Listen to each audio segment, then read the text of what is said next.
Good morning, everyone. That's Home and Stars as we start our Friday morning. We are live, yes. Jimmy and I are live Friday, December 5th, 2014. We got to work some Fridays. Rich Voss, good morning to you. What a treat. The whole world is going, thank God. I think they're very happy that we're live today. Yes, sir. They love live programming. They certainly do want live programming. Nobody wants to hear I listen to reruns myself. They're called replays.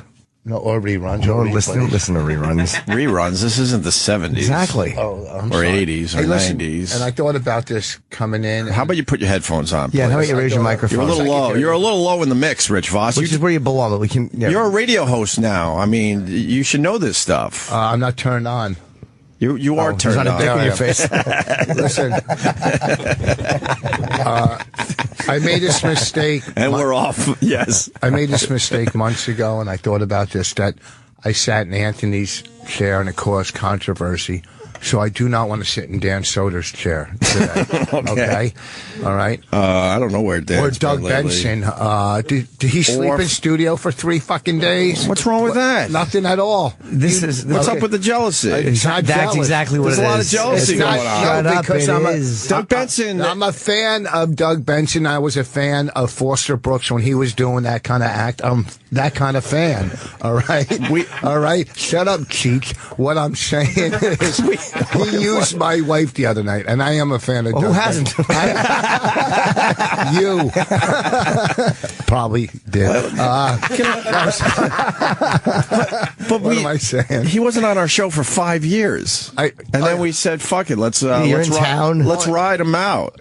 Oh, We had no one else. We had no one else to ask to do the show with us. Yeah. I mean, no one else. No one else. They asked me, and I turned it down. We didn't ask you, you son did. of a bitch. Fucking Roland. Last week, not Roland's fault, you guys. Shut up. I was supposed to come in last Wednesday, and I got a fucking hotel. No one cares. I got a hotel Tuesday night, No one cares. and you guys decided not to go on the air. I wish you were selling Lucy's in Staten Island. Shut up. Oh, look at that. Somebody was writing last night. That's right. And I got a complaint for him. For Sam. Stop clacking your glasses for timing. It's annoying. I think this is why you're on our show less and less. Yeah. You're exhausting. And a Jew. You're exhausting. I'm not exhausting. Why are you taking shots at Doug Benson? People are very happy we had him on. Because he's a friend. Not a friend. an acquaintance. He's a friend of mine. You have no friends. Because that's what comics do. You have almost friends. And I didn't take a shot at Doug Benson. Yeah. I threw a couple jokes out. Our new thing might be, if we like a guy, we do a couple days with him in a row just to get a little something going on. I like that. So with that said, we have Lionel coming back today. When are you going to get Chuck Nice? We tried to get Chuck in, but we couldn't. Funny guy. I like Chuck. That's what I said. Why are you bringing his name up? Because you were hoping we were going to trash Chuck Nice. Not at all. I like him. He's a friend of ours. Jimmy, you picked up on that. Of course I didn't. What's wrong with you? I gave Chuck Nice one of the biggest breaks of his career. I know. You got him on the Leslie Gold show. And that led to a lot of things. And when I see Chuck, he thanks me to this day for that. Yes, you did that. You did us a favor. You got us Tuesday night. You're a team player when it comes to helping other people. Yeah. What happened? Nothing. You helped us out. I'm bored with what you're saying. I'm just trying to fucking start some radio conversation. I had it, and you had to take the ball and, I don't know, run into traffic or something. Yeah, I got this. You really did. You did Martini, and you threw the ball into the fence. Right, we got we this. were all dribbling up and down, and like just a tard, you took it and threw it into the fence. I was actually happy to see you, happy to have you here, and then you're like taking shots at Benson and everybody else. Listen. Saying you're sitting in Dan Soder's seat. You're exactly. I want to make sure I'm not sitting in You're his a little seat. jealous. I'm not jealous at all. He's a little jealous. That's funny. It's a little jealous. I'm not It is jealous. funny, but your jealousy is funny. I know. A little bit, right? No, let me explain. I know how things transform and new things happen and old things, and there's nothing wrong with that. It's called growth. That's called growth. If you recognize that, you would have retired 8 years ago from comics. Okay. You got dimples. Yes, I do. It fills out your face. What I'm saying is, I know growth. And there's nothing wrong with it. How do you know you've had none? You have none. No, you've had none. Right, None? You're still our boy. I'm not Exactly. your boy. He's still our boy. I'm not your boy. Come on, let's hug it out. What do you say, Rich? Come I'm on. a peer. I'm a peer. Come on. You're our boy. He hates hugs. Yeah. I don't understand what you mean by this growth thing. Everything's cool. We got our We got our guys, our new good friends. Good friends. And, Yeah. and I said when me and Jimmy started this that we are trying to make this sound different than the Opie and right. Anthony It's show. called growth. And what we have to do is maybe bring in guys you didn't hear before on the other show. And keep with our pals like yourself, Of Rich course. Voss. That's That's sort what- of what we're trying to do here. And that's what I'm doing. That's why I only come in every couple months now. Thank God. Because what? You know, Plus, you're here every Tuesday, too, so you get your Yeah, own so I mean, Yeah, I figure you got enough time on this channel. yeah, that's We're let the talking new about guys- maybe extending your show, right? We talked about Yes. that at the Chris Rock premiere. let the young kids come in. Let them these new Young guys. kids. I think Doug's older than all of us. I know. Maybe he should stop getting high. You like that It's line because you embarrassing. took a sip of your coffee. I know. You really like Yeah, that. that You was like my that. that's my tell. That was a TV. That's That was my a tell. TV take right there. Exactly. That was Voss. That's where he normally will bask in the laughter. I know. Yes. That's my little Dean Martin. Yeah, he takes the little sip like, folks, I've just given you that. Now give back the love. I just gave you a gem. That's what I'm saying. And then the laughter will wash over All right. him. Well, There you was give me a none standing forthcoming. ovation. I'm going to enjoy my beverage. Yeah. I'm Nice I'm sip. really not trashing that guy. He Stop put it. Oh my Bonnie. God, we know that too. He put Bonnie on his show Monday night. I don't like your striped glasses. Why didn't you put me on a show Monday night? Some friend. Who? Yeah. Doug? You said Doug, and you said Bonnie. Yeah, Hold on. You said Doug put Bonnie on his show. I said, I wish he would have put me on his show. Who, Doug? But you said what a No, friend. Ed Sullivan. He said you said what a friend, but you're not really friends with Doug. You don't know him like that. I like Doug. You like but you don't know him like I that. didn't say we were fucking roommates at Harvard. I You just said what a comedian. friend. And the other thing is, he's not going to be in New York anytime soon. So Yeah. we take advantage of it. You know, Yeah. it was working. We had him on for 3 days, and now we probably won't see him for a month or two. We got our spies all over the place. Go ahead, Todd in Jersey. Thank you, Todd. No problem. On Richard's show on Tuesday, he made a little comment of, I guess Opie and Jimmy don't need their old friends anymore. They got their new crew, so they're just tossing us aside. I might have said that, and here's the. That's a good point. You know, I might have said that. Excellent. And but you're probably taking it out of context. There was No, he's probably not. He's stuff totally right. before and after it. And as a snitch, you should have the whole story. What kind of life do you lead that you would call a radio show and go, "Oh, guess what they said"? You must really fucking hate yourself. You Why? really- I think no, that- because he sounds like a nice Yeah, I guy. agree. Oh, He he hates does. himself. Listen to He's the a- two shows he enjoys. he's a snitch. Working your way out of it. What do What's you mean that? he's a snitch? He's one of our guys. He's just looking out for us. Oh, he's one of your guys? There's enough people out there beating the shit out of us. I like when there's maybe a guy that's You're getting a supporting lot us. of positive feedback. Oh, really? Are you kidding me? All the other radio shows I'm on are fucking loving this. Everybody's talking about it. I just like how He's nodding. You're the worst. Why are you doing? Oh, because the TV show, What TV show? the pilot. What about it?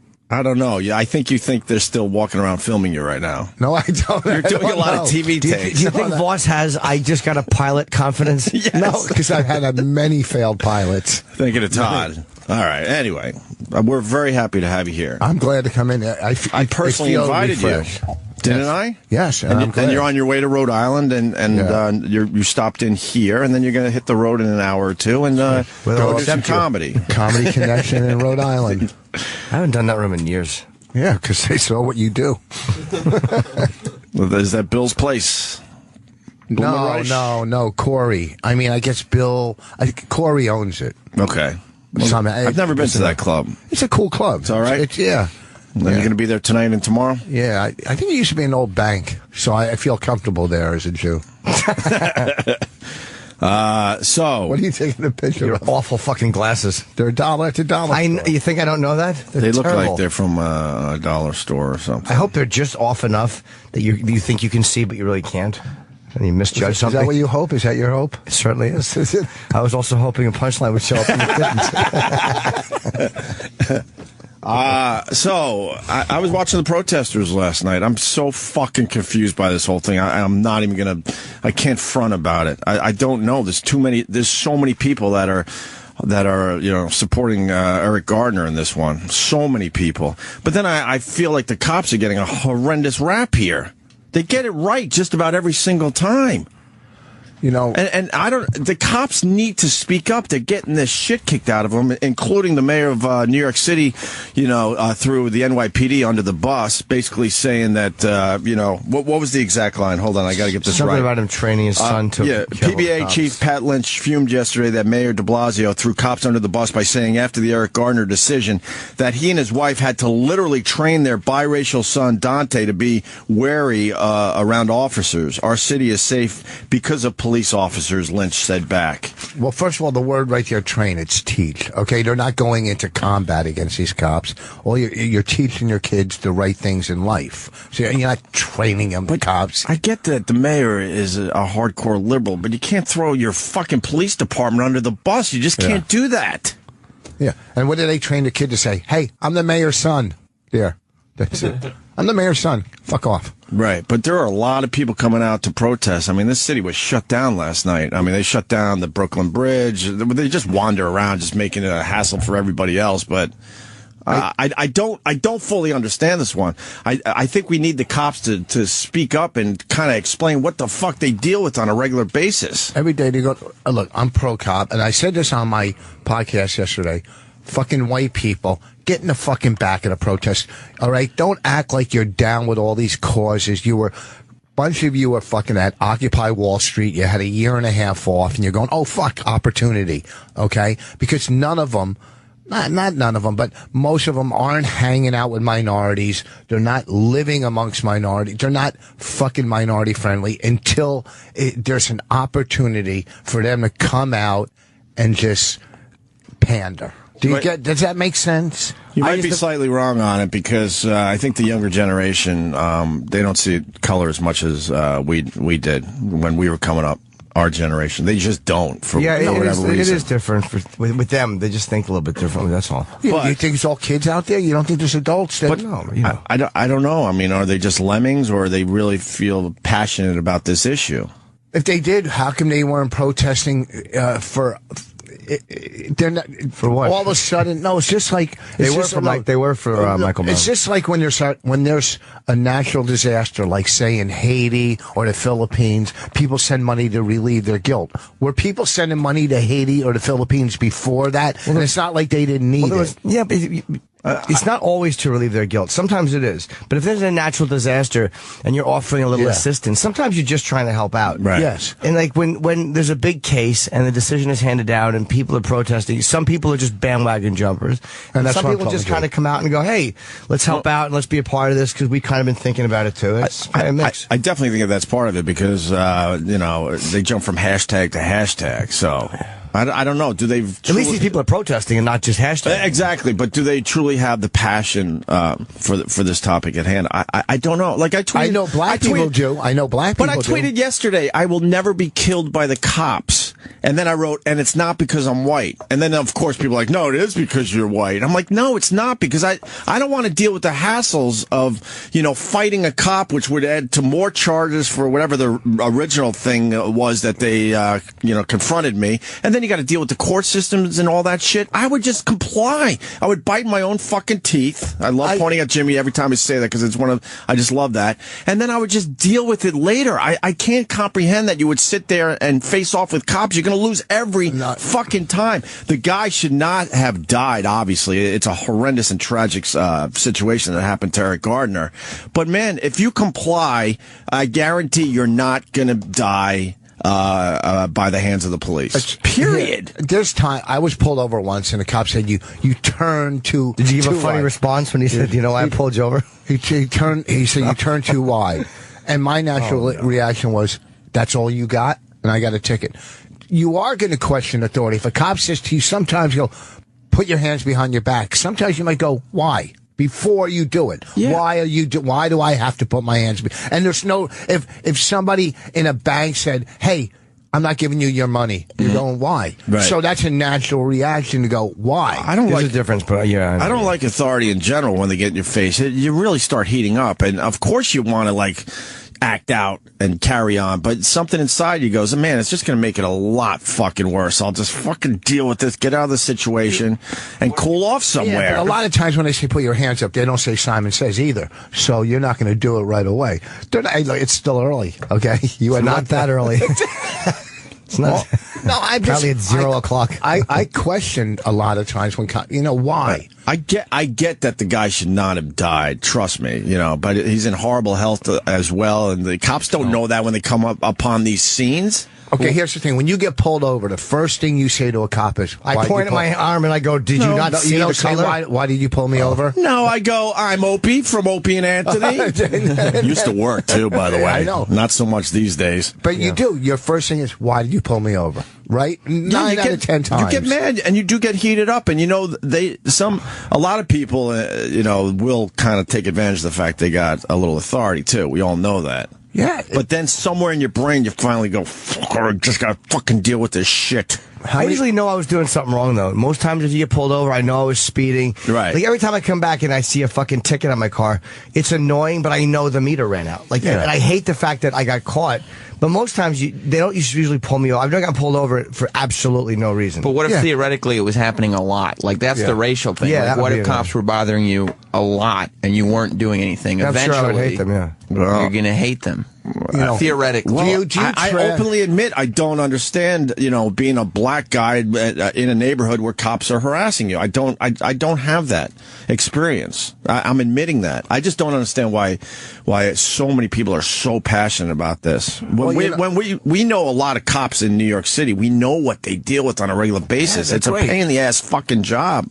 How many bad radio hosts are there? You trash them all the time. You're talking to two. Okay. How many bad comics are there? We don't trash radio guys anymore. Yeah, but there's no one left. How many? Make your selling points. There's a million bad comics. Yes. Okay, so one. in every occupation, I'm a fucking genius. Okay? You're not a genius. You're plowing over. I'm joking with you. And you're trying to make your point. There's a million bad and a few good apples. So shut up. Okay.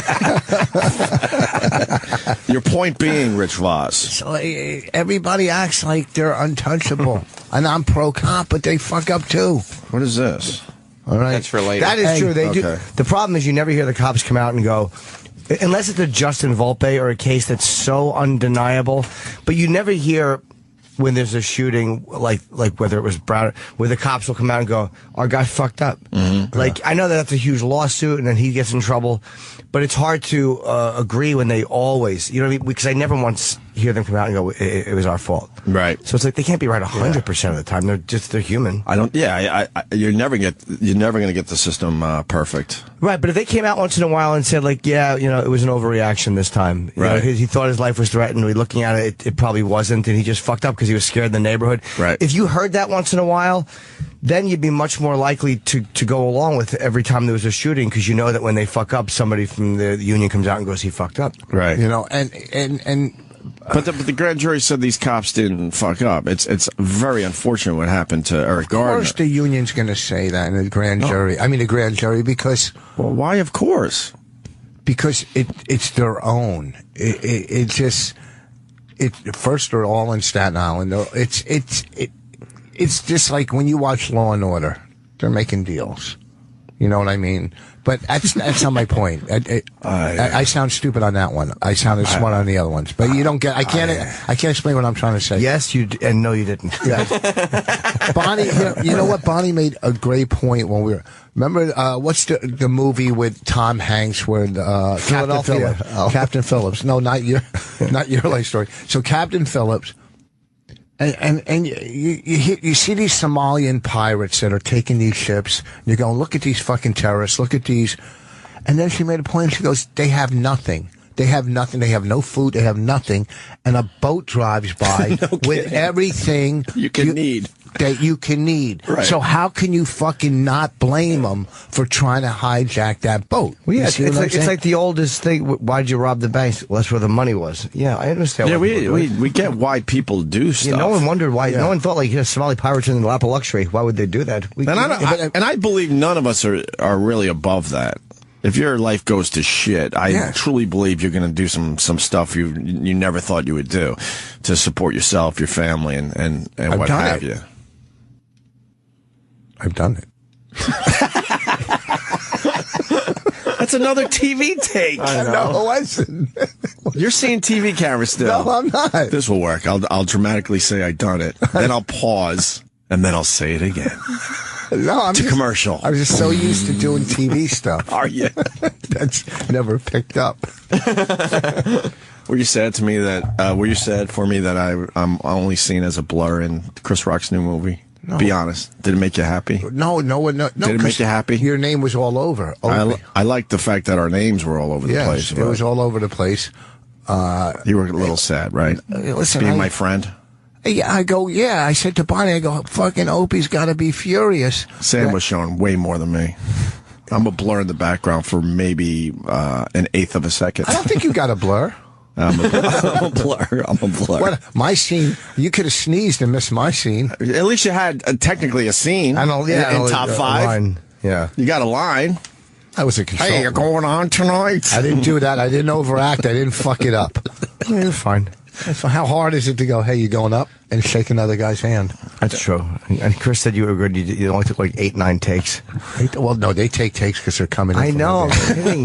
But there was one scene. There was one scene where he walked in, instead of me saying, hey, you going up, there was one scene where he walked in and goes, hey, Voss. Which that's the scene I wanted them to keep. I know. Right. I do. So that he would know your name and people he knows me. Yeah, he's a big celebrity. Yeah. I'm glad they used the other one. I know you are because who are you? That's what he should have said. Who are you?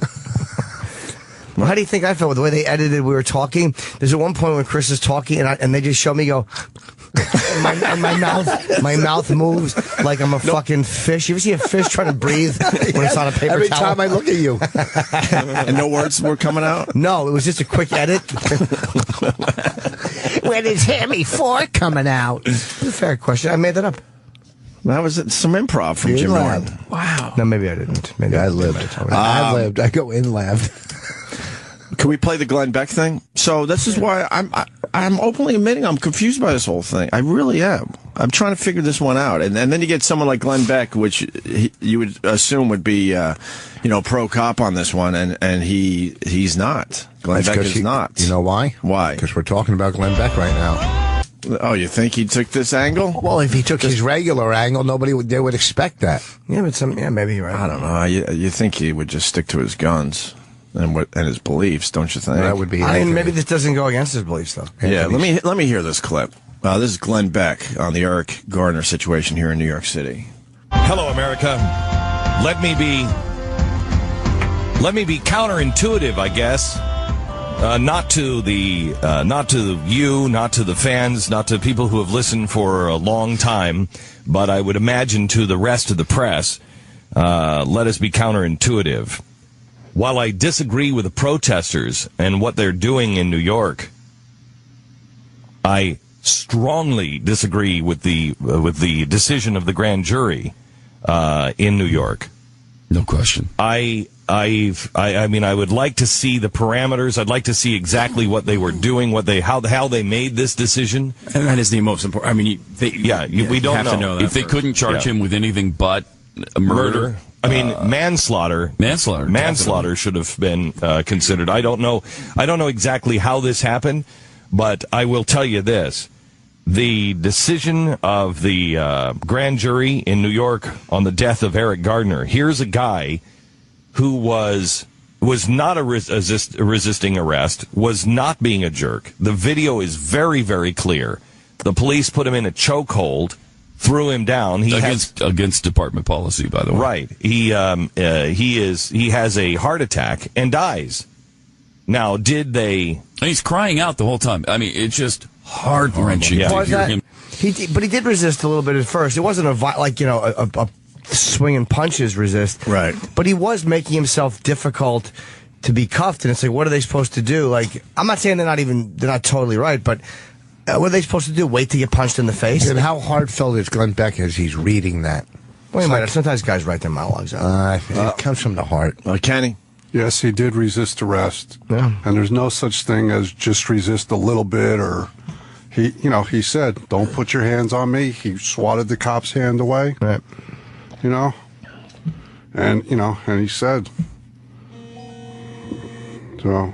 Yeah, I don't know what people expect. Like, do they want the guy, once he does that, to punch them in the face before they can finally cuff him? Like, right. I think Glenn's wrong about that. Yeah, no, he's definitely wrong. And, that's the bottom line. If he didn't resist arrest, he would probably still be alive. Probably, I would assume he would. Yeah. Right? Well, you know, he was so fat and sickly and out of shape, he could have had a heart attack walking up the stairs going home after that. True. Who knows?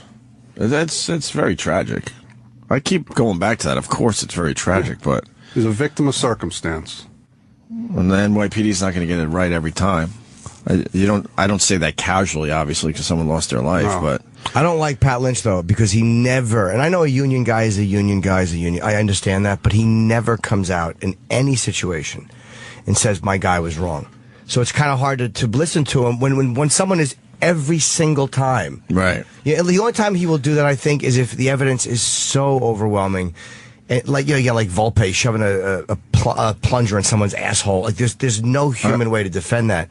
But in any case of possible this and that, it's always so it's kind of hard to listen to him. I wonder if that has something to do with lawsuits. Probably, whatever it is. I saw a stat. I forgot exactly, but they pay out millions of dollars every year in lawsuits. New York City. Yeah, Bratton made a good statement in the Post. Yeah.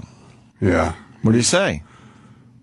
That, you know, everybody has the right to, you know, fight any criminal charges, but you do not have the right to resist arrest. Right.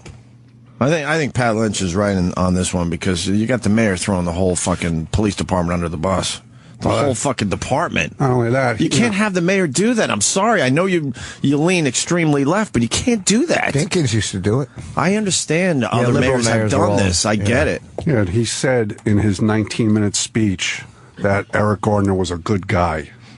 Well, a lot of people are kind of saying that he was like a gentle giant, but then Was he arrested for any violent crimes, or was it all just little petty but they're bullshit? blowing it off that he was arrested 31 times. But was that's it for, a nuisance after a while? Yeah, a lot of it. There were a few charges of like there were previous resisting arrest charges and a few. I don't know if there was actual assault charges, but they were stemming from when he was 16. Okay. So it sounded like recently any arrests were from. He'd been arrested several times for selling Lucy's, but a lot of the arrests, I'm sure, took place when he was 16, 17, 18. You know, but it's beyond this incident. It's everything combined, and they use it. You know what I'm saying? It's just the injustice towards minorities throughout time, and boom, boiling point. This is it. So it's not. You can break down who's right and wrong in this. You're not going to change fucking minds. You know what I'm saying? We're just discussing it because Yeah, radio. you know, I know, but I know. You don't have to. You understand what I'm saying? It's not, Yes, I do. I'm trying to figure out why so many people are protesting. I really am. Because, like what Bonnie said last night on our podcast, they're either fat, ugly, and they don't have jobs. Well, I'm sure that's part of it, and it's a good line. I should acknowledge that. But And some of them don't have kids. When you don't have kids, you go protest. But there were where was it? Chicago last night, Boston, New York, Dallas. Those were only the ones they showed on TV. I'm sure almost every little city in America had something going on last night. I guarantee it. I mean, it doesn't help that this happened a couple weeks after Ferguson. So Yeah, it's terrible timing, Yeah. or maybe they just wanted to get it all out of the way. Like, it timed out just terribly for one after the other. Good thing we don't have any black people in here to discuss it. Well, because they waited to the cold weather. They don't. In the summer, there'll be fucking riots. Well, we do have the phones though. We got Lou. He's mad at I think Kenny. Who are you mad at, Lou? I'm pissed off at Kenny, man. The thing is that the reason people are pissed off overall is that cops are way too easy to just jump on you for any old reason. Like, they're just quick to snap and just throw you to the ground, and that's what this is really all about. That's what people are protesting. That's why people are pissed. Have you been harassed by the cops, Lou? Yeah. I'll give you a quick story. I was coming home from work. All right, it was like 1 in the morning. I worked at Hooters. I had a couple beers. I got off work. I'm walking home, and some guy's house got broken into. All right, the cops are running around, zooming everywhere. They pull up on me and they ask me 2-3 questions, like, put your hands behind your back. Like, it happened so fast, so quick. I got my hands behind my back. He's trying to fucking cuff me. And they're trying to cuff you. My hand is behind my back in an uncomfortable, painful position. I move it a little bit because it feels like my arms my arm's in pain. Next thing I know, I'm on the ground and I'm getting my ass beat because my arm is getting pulled back behind me so hard that, you know what I mean, if I don't move it, it's going to break. Hey, Lou? Yeah. Did you learn your lesson? What lesson? Oh, yeah, I learned that you guys are dicks. Were you hitting on white girls at Hooters? Wait, why are we dicks? Not us, cops, he means. Oh, cops. No, the cops, yeah. I mean, we're dicks for other reasons, That's but why everybody's pissed. I can't be That's more why honest. everybody's All pissed. right. Well, Lou, if your story is 100% true and accurate, maybe you have a point. Have you ever been arrested, Lou? Yeah, I've been arrested, for like pot, How many times? like twice.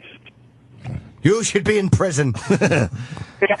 They caught you selling pot? I mean, Smoking cheap. yeah, what are the circumstances? That doesn't matter. I mean, See, I mean, I think come on. he was only arrested twice. I've been arrested way more than 2 times. Have you really? Yes. Like comedy club owners. Yes. Stealing. that time I wasn't doing shit. I was walking down the street, and they're all high on testosterone, thinking they're the owners of the streets. Like fuck you. You know what I mean? I would suggest the cops just leave all the neighborhoods. Hey, Lou. Then. If you guys hate them so much, I say the cops just leave all the neighborhoods. No problem. I'm not saying that. Hey, Lou. Yo, if you're a cop, just fucking. I feel like if I don't need you, don't fucking come. Hey, Just Lou. sit in your fucking car and eat a donut. Hey, Lou. Eat a donut? My God, that's a Lou. low blow. Kenny has a question, Lou. Hey, Lou. What? You know what the cops call you? What? Job security. The fuck? Fuck you. You're a good guy, Lou. Yeah. Keep listening to the show. Hello. Yeah. All right, Lou. Opie. Yeah. Opie, you're doing great, Opie. He You is. had a couple rough months, and now you're doing good, buddy. Smoke thank up, you, Lou. Thanks, Yeah, Lou. Louie. Dealing that cheebs. Hey. All right, get out of here. Let's say hi to Dave in Jersey. Dave, go ahead. Hey, fellas. How Hey. you doing? Good, man. Dave. I've been arrested 6 times. Oh, Dave. Two when I was a Why minor. you counting? You got OCD? I think he's going to give the criminal aspect here. He's been arrested 6 times. Go ahead, Dave. Yeah, it's not about black and white. It's about criminal and cop. When I was a kid getting arrested... Are you white? Are you white? I'm horribly white. Yeah, So you can't say it's not about black and white because you don't Hold know. on, I want to hear my about God, these let 6 him finish false his arrests. point. Oh, he's already starting off fucking bullshit. Kid, Go ahead. Go ahead. When I was a kid, if I got arrested, if I resisted arrest, how could I be sure that it wouldn't turn out the same exact way? If I was a white kid and reached into a cop's car, punched him in the face, and tried to grab his gun, would it be my fault if I got shot? Absolutely. No. It would be my fault if I got shot. Would not be the officer's fault for keeping that window down. Well, I kind of see it that way, But but how come you can't get shot in the leg? I just don't understand taking on cops. You're going to lose every time. I don't get that part of Where this. are they taught to shoot? Center mass? Right. I don't fucking know. All Yeah, I but if know- you go to shoot in the leg or the arm and you miss, you shoot somebody else. It's almost like if you're in a crowd and you go to shoot someone's legs, people have shoot the palm of the hand. It's like, how do you do that in a crowd? Plus, people ignore the fact that all this happens in a split second. Yeah. They assume that the cop has all day to kind of try to figure it all out. You shoot him right between the tits. Hopefully, they have proper training and they do the right thing in a split second decision. Yeah, it's not an easy job these guys have. Not at all. Of course not. They go to work just like, but don't have some fucking white guy going. It's not black and white when he's not black. He doesn't. But he fucking has been know. arrested 6 Yeah, let times. the caller talk. It's a freaking criminal, bro. He's been What's arrested. that? He's a criminal. What Oh, were you big arrested deal. for? What were you arrested for? I had Boring a everybody. couple of minor things with controlled dangerous substance, 1 B&E, and some other bullshit. Yes, But- he's arrested. He's been arrested 6 times. He's been arrested, but it's still not, you can't speak for black people when you're not black. You can't do it. He's not. He's speaking from criminals. It's not black and white. He admitted It's not, he's dude. speaking from, it's criminal yeah. and cop. Right. I'm Yeah. a former criminal. I've since reformed, but the fact is, I'm not. If I reacted the way that these guys reacted when a cop came up to me and tried to investigate or ask me anything, there's a good chance that I could have wound up exactly the same way. That's why when a cop comes up to me now, I say, yes, sir, no, sir. Even if I get pulled over, I turn the car off, I put the keys on the dashboard, and I keep my hands on the wheel until he comes up and asks me to move them to get my license. That seems very logical, but like we've said, we're not black guys, so I don't have that experience. but- He's been rehabilitated. Very good. All right, Dave. Thank you so much. Love you, Kenny. Thank you, mister. Don't these cops carry tasers? I mean, it sounds like Eric Gardner was in such bad health that a tase could have taken him out. But who knows? That's what the protests are about. I think that you're supposed to obey police, and that's the understanding. But you have to trust that the police are going to do the right thing to obey them, and obviously the protesters don't trust that they're doing the right thing anymore. But they get it right. I mean, overwhelmingly, they get it right. So the most but they don't, doctors. no one wants to acknowledge that. I think people understand that. I think I most hope people so. do, yeah. It's a very tragic, situation. I've heard from enough black guys who I know are not, you get a guy like Keith who's definitely fucking tussled with the cops. Keith's not innocent. He would have no problem with that. No, but I mean, he's not a guy who I could say is always like, every time a cop walks up, he's polite and respect, you know what I mean? Because he's not. He's the guy that fucking throws a fist and then gets jumped, Right. So he's a hard, but there's enough guys I've talked to who aren't like that, and they all kind of have a similar story. And it's like, well, they're all saying the same thing. Right. There's got to be an attitude between blacks and cops. It's just, That's got to change. But you can't be unrealistic and go, why, like these people on CNN are going, why do the police look at black males differently? Really? Mm-hmm. Like, do you not think that going into, Washington Heights, your experience is a little different with 10 black guys on the corner than it would be if you're going down by NYU and you see 10 white guys in the corner? I'm not saying always, but don't be fucking pretend you don't know the difference, because You can't be that colorblind. it's not realistic and it's not true. Right. Kenny? Hello, GH. No? I'm going to go fetch some breakfast. You're very upset by this whole thing, though. Yeah, I'm calmer today. I think I got it out. Yeah. You ready for Lionel? Yeah, just let's not have Lionel saying some dumb shit again today. That fucking hump. Fucking full of double talk and backpedaling.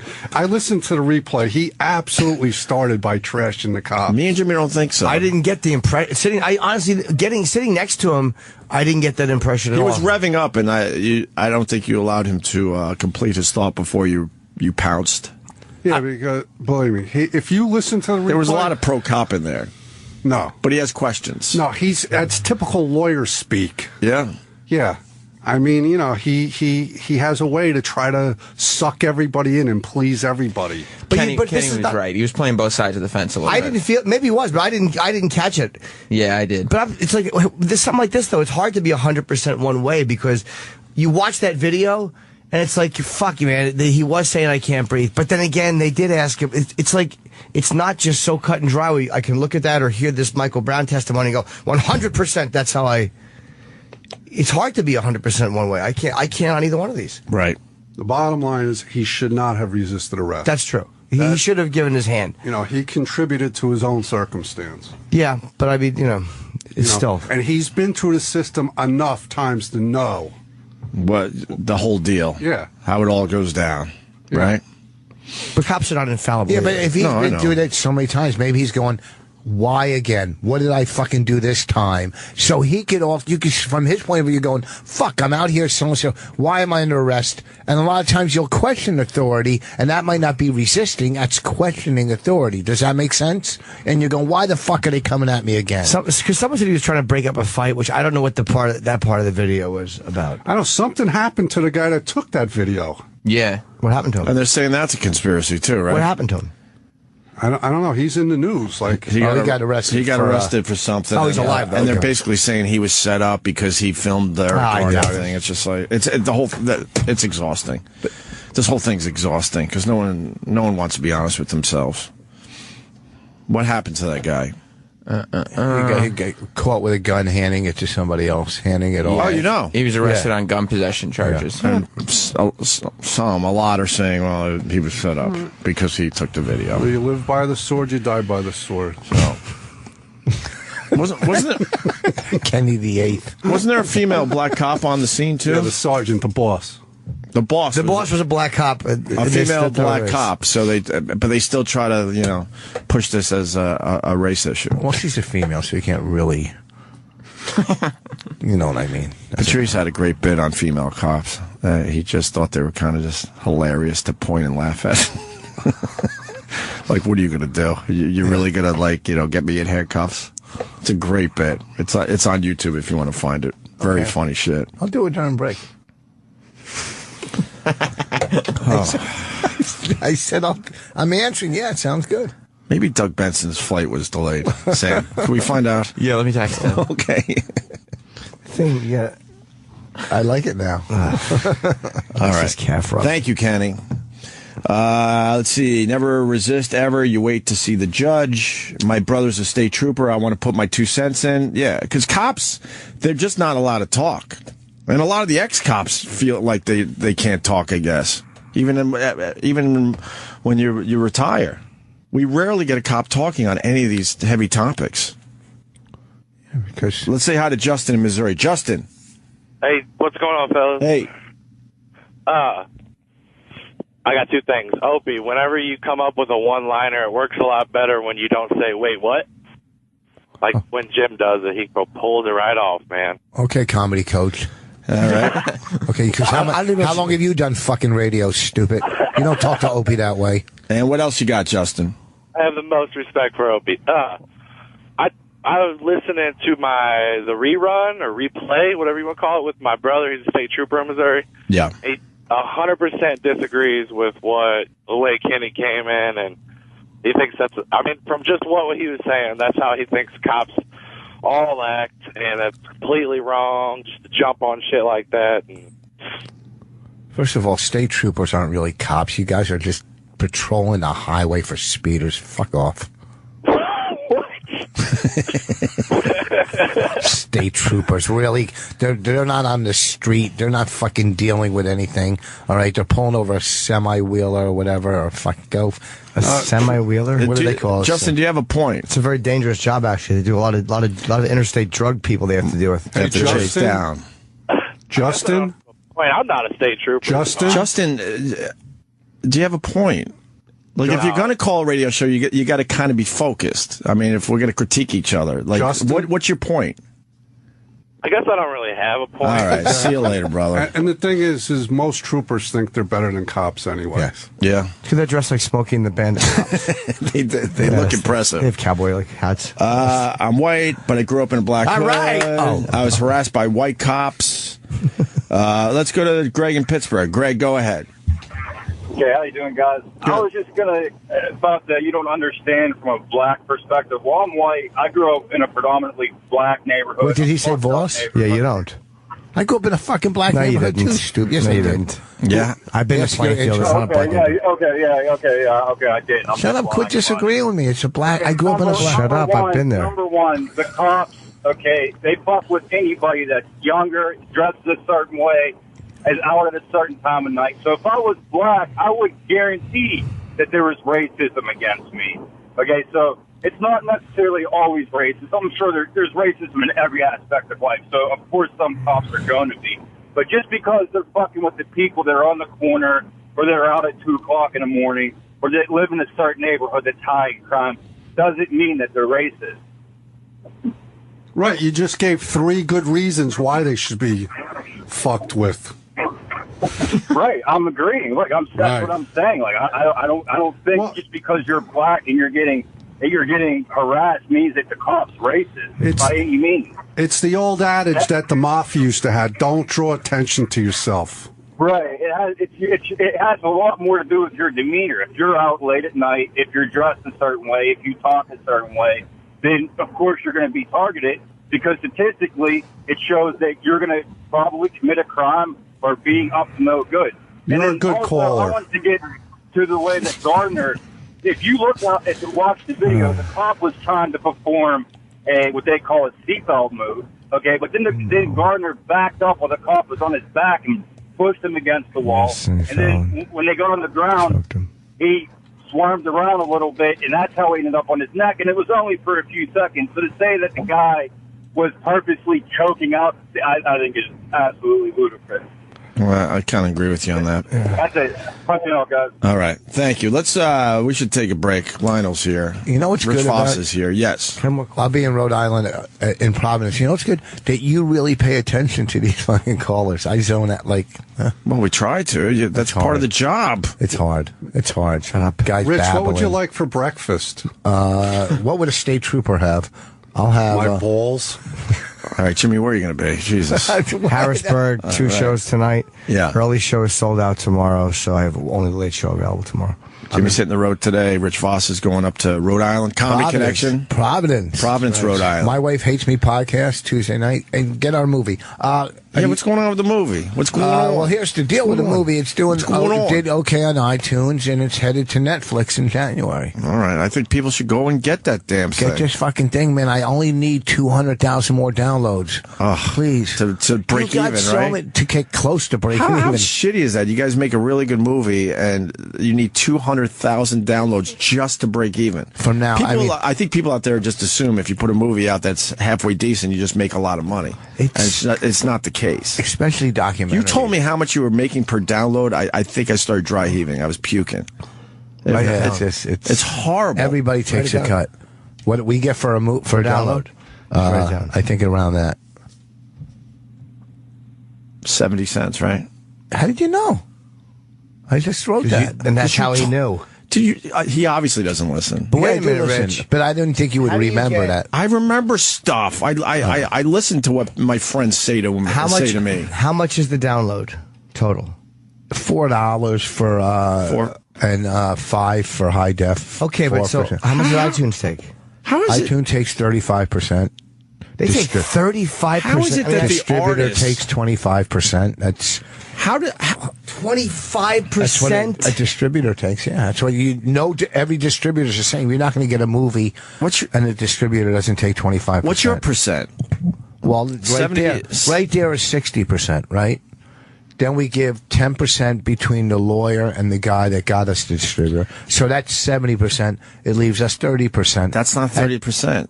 70 cents a download is not 30%. Yeah, I don't think. For $4 it might be, right? For $4, it would be... No, I think it's 15%, right? Yeah, wait, 40... Out of $4, 30% is $1.20, okay? And then after tax, it leaves us 70 cents. A download. 70. That's about how that. does the artist get so fucked on there? And what did the distributor do? How do you get the same percentage as the distributor? Well, the distributor was great because iTunes wasn't going to take the movie. The distributor had connections and said, "You got to take this movie." Why weren't they going to take it? They probably didn't think the quality was up to standard. You mean the technical stuff? Yes, okay, the technical. Because some of it is a rough documentary. Some of it we filmed. So not the content. The content was good. Right. Yeah, but it's a documentary. People accept that the quality might be a little off because it's a documentary. Who knows? 70 cents a download. That's just highway robbery. And then we sold it to Netflix, and it's a buyout. But Netflix But how does the distributor make so much more per download than the artist? That just doesn't make sense. You guys busted your ass for years on that project. Well, I mean, there's enough listeners. It's me saying it, not you. Yeah. But I don't understand how that 25% how that works. Now I understand why Louis says fuck everybody. I'm doing it myself. Well, here's the thing. Amazon also takes 50% when you go to Amazon. Yeah, that's and they wonder why everyone's now doing it themselves. Or people are stealing shit. But here's the difference between Louis and us. We were going to do our own website where we would have got $4 out of $5, but we would have only drawn our fans to that website. To that website. Only our fans. Maybe. Okay. Now, when it's on iTunes, it brings a little more prestige, and we're getting people that don't know us downloading I understand. I understand the logic behind it, but they're taking advantage of artists in general when they take a much bigger cut than the people that made the movie. Well, especially since it's not in theaters or anything. Right. It's a digital. So all they there's also too, this distributor's got to get us international, try to get it to video on demand. They got it to Netflix, so they are getting it to places that I couldn't get it to. All right, we'll see what they do in the end. You need 200,000 downloads to break even. You guys aren't going to make money off this. This Not at all, sucks. but it'll open up other opportunities. I understand. And also too, we have a fucking real movie on iTunes that's going to Netflix. Yeah, how many people can say, it's an investment for the future? No, it's an investment, hopefully, for the future. Well, I'll say it again. People out there just assume you make a movie, you become rich. Oh, well, especially if it's a halfway decent movie, like Women Aren't Funny. Thank you. So they go to iTunes and get that? Yeah, iTunes, Amazon. Go to iTunes and get it. We're done caring about you. We'll have Lionel in here next. Stay there. Got Rich Voss in studio. And we got Lionel making his way into the studio. He's a huge AC/DC fan, so here's his walk-on music. What, Rich? Nothing. I've never met Lionel, and I used to hear him all the time on the radio. Right. I watched him slither under the door in here.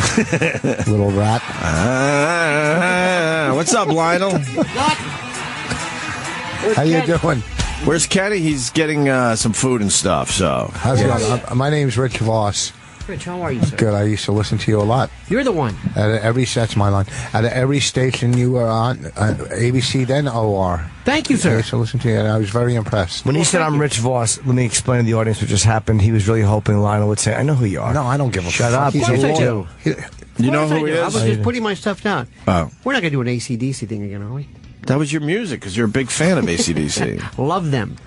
Nice to meet you, sir. It's a pleasure. You got a turtleneck on today. Yeah. You dressing down? Is this dressed down? No, I got less to do today. Still recovering from yesterday. Right. What a day. What a day. I don't know how to dress like that. Huh? He dresses nice. I don't know how to do that. Because he has the right size head for a turtleneck. It's the perfect size head for a turtleneck. Don't you agree? If your head's too... How so? Yeah, what are you getting He at? has a perfect head. What are you getting at with this? I'm complimenting. I'm saying he has a perfect head. That's For a a compliment. turtleneck, what does that mean? Like, what's a bad head for a turtleneck? Yours. Like, with all that hair, it would just look stupid. Are you saying it looks like a turtle? You. Are you saying in a his head's- turtleneck? I can't wear them. I don't look I know, right. because we expect you to go into your... Are you saying his head's a bit tiny? No, I'm saying it's perfect. So he could get a turtleneck on? No, you're easier? saying that. You're saying that. No, I have the balls to say what I think you're thinking, but No. you don't have. When I say why someone does has he a- have the perfect head for a turtleneck? Dark hair matches the turtleneck. He's Just could have wore a lighter color turtleneck. Right, so that's falling apart. For today. The turtleneck for today. I love this. I think he's saying you have a kind of a tiny head. He doesn't have a Probably. big- You're saying that, right? I'm a microcephalic, yeah. Pinhead. I understand. Is that what they call pinheads? Well, Microsoft? that's not really, not technically. What do they call heads without chins? Jim Norton. Nothing. It's not a good day for me. Today's political. I'm not trying to be funny. I'm trying to be political, too. Thank God. You're succeeding. I just want to know why you think he has the perfect head for. It's a weird thing to say. That's all. He looks good in a turtleneck. Is that better? But that's not what you're getting at. Yes, I'm saying he looks good in a turtleneck. We all know if you try to put a turtleneck on, you kind of have to squish it over your head. And I think what you were saying is. Oh no, but that's a good point. I wasn't going that. I'm saying that he looks he might good. have. So Some guys don't look good in a turtleneck. He looks okay. All right. Well, sorry That's about what I that, meant to Lionel. say. I invited you back for this shit. Yeah, but Not at all. You gave a I specific enjoyed the reason. tangents. I really do. I'm serious. I Really? dig it. Absolutely. It's that veer. It's like carom. It's like you don't know where it's going to go. It just goes here. Carom! I'm sure he's aware that he's got a big forehead, and He doesn't have a big forehead. Sure he does. How can you have a big forehead when you have such a little head? See, there you go. That's What? I just say it. wanted. If you want I to just insult the wanted guy, hurt you his to feelings, admit I'm that not you insulting said No, that's a he compliment. that I'm he has a just saying small he head, looks which is good. good for turtlenecks. He looks putting good them in a on. No, he looks good in a turtleneck. He's a well dressed man. He's a fucking. He was in a full suit yesterday that looked like he's it was not expensive. dead. He's right here, Rich. You can look at him. He's a well-spoken man. I'm talking to Opie right now. I know you're talking about Lionel. He's right here. You're talking about him like he's not but here. I'm talking to Opie. But you could look in his eyes and say, "Hey, you're a well-spoken, This isn't a prison well-dressed, yard. I don't have to look in his fucking eyes. well-dressed No. man." Okay. Was that suit expensive yesterday, Lionel?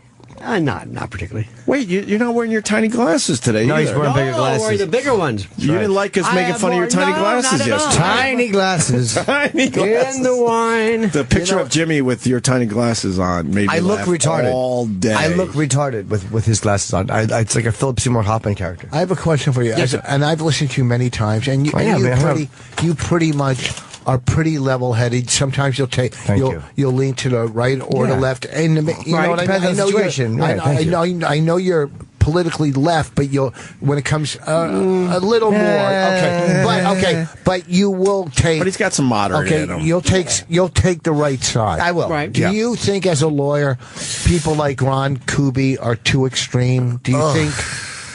Ron, why? Because he's No, I on didn't the mind, radio. but He's a I radio get host. it. But just the fact that you phrased that question, it was such an awful question. It was a good question. Do you think Ron Kuby's too extreme? As a radio, he's a borderline communist. Of course he's going to say yes, he's a bit extreme. Well, comics ask us about other comics. I can't ask a lawyer about another lawyer. Maybe in the break room or on your way down the hall. You ask fucking him. low budget fucking place doesn't have a break room.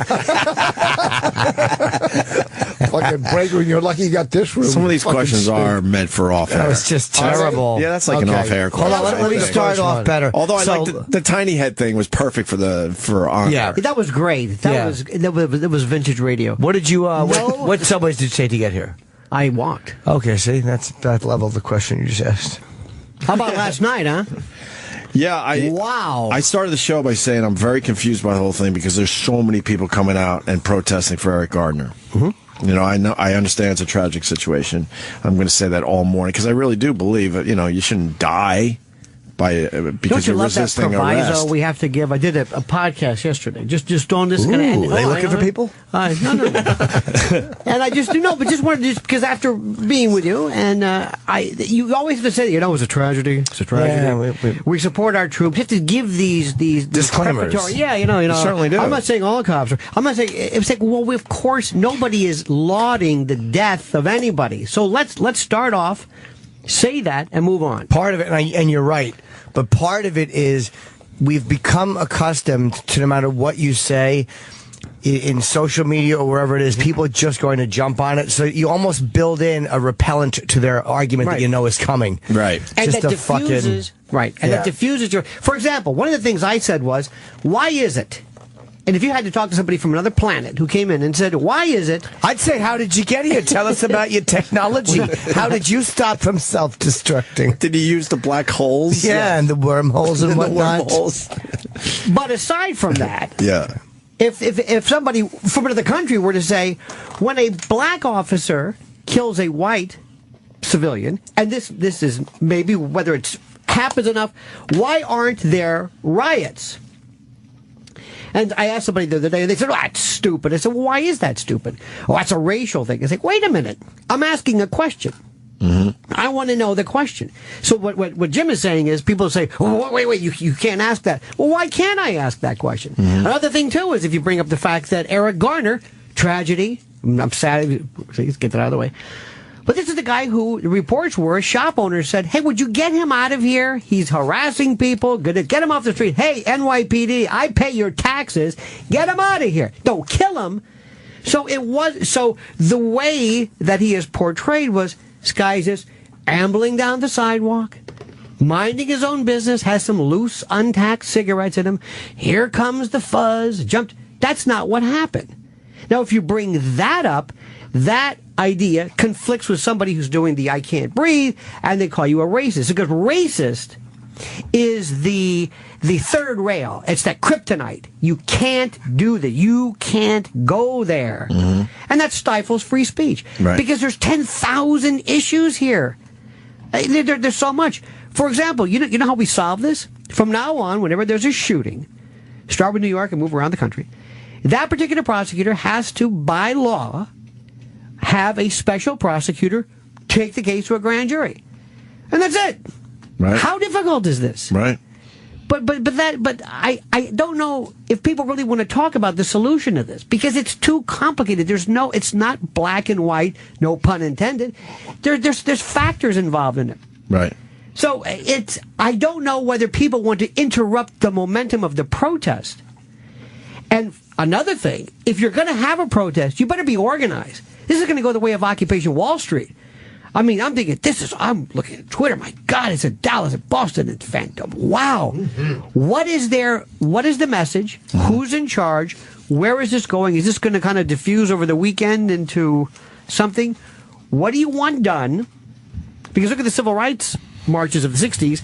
There were people, there were John Lewis and Jesse Jackson when he was younger with Martin Luther King, and they said, we have an agenda. This is what we're going to do. We're not here just to enjoy rabble rouse. Or it feels like they're just wandering around. All right, so you shut down the Brooklyn Bridge for an hour or two. Oh, God, okay, they're going to open it up, and everyone's going to go back to doing their thing. Well, like, what are you truly accomplishing by shutting down, parts of cities every night? And what is the answer to that?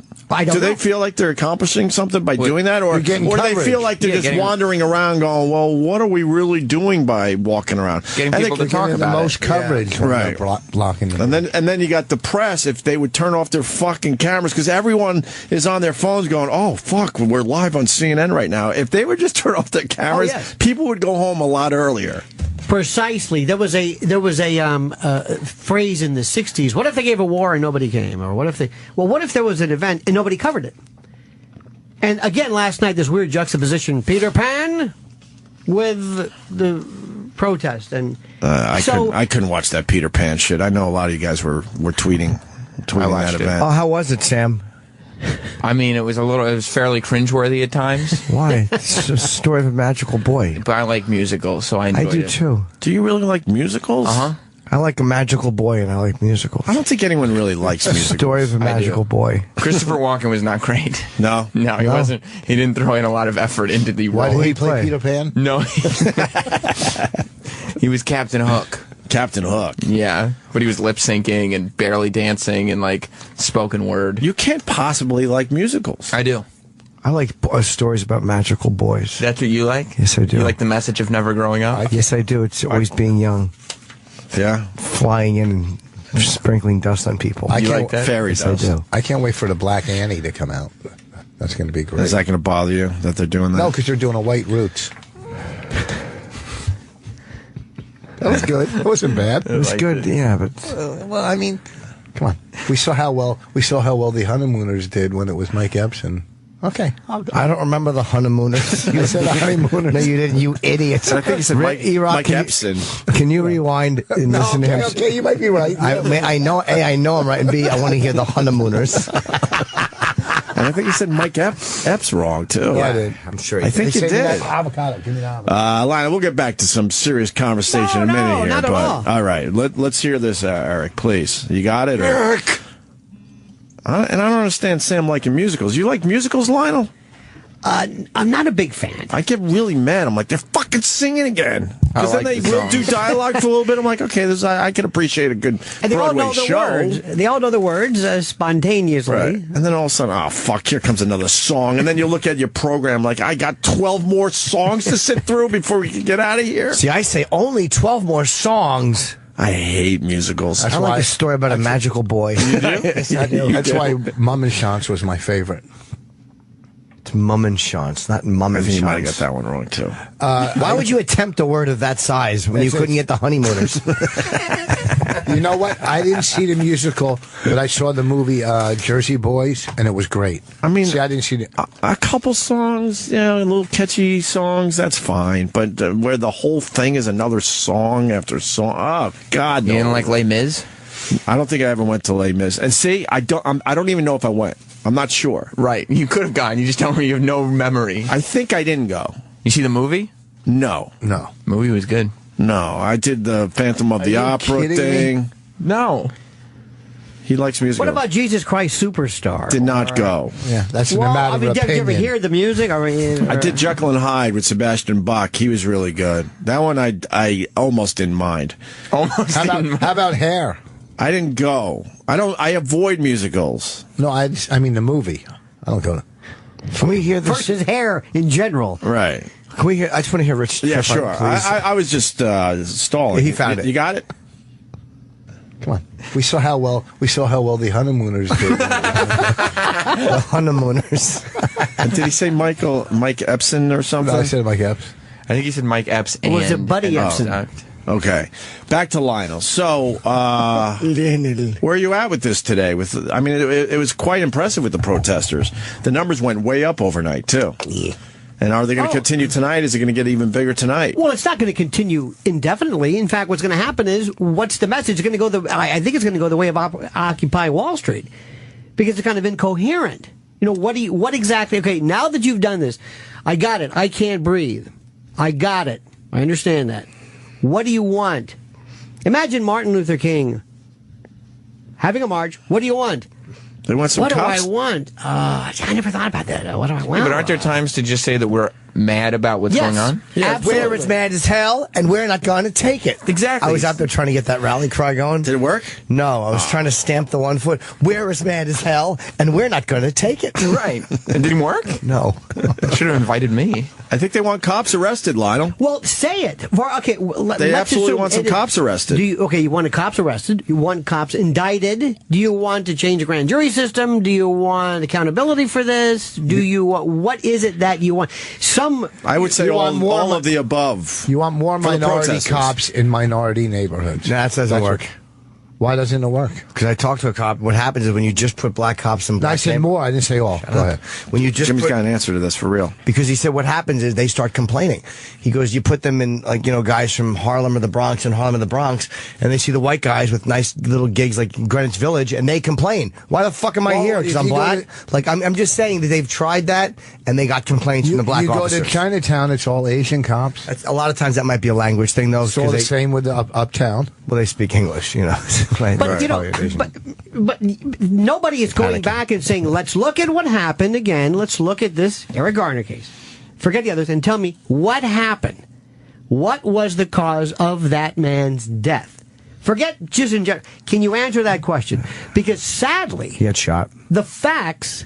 I don't believe he was shot, but I was just guessing. He wasn't shot. Oh, Lionel, I like get hit by a truck. I like Lionel better when he's wearing his tiny glasses. Yeah, and there's something that's better about the tie. I take it more seriously with the tie than the turtleneck. Yeah. People are so the turtleneck with the big glasses. Distracted. What? Okay? Yeah. What do you mean? You're easily distracted. That's okay. No, that's all right. That's fine. Like now he's just a guy.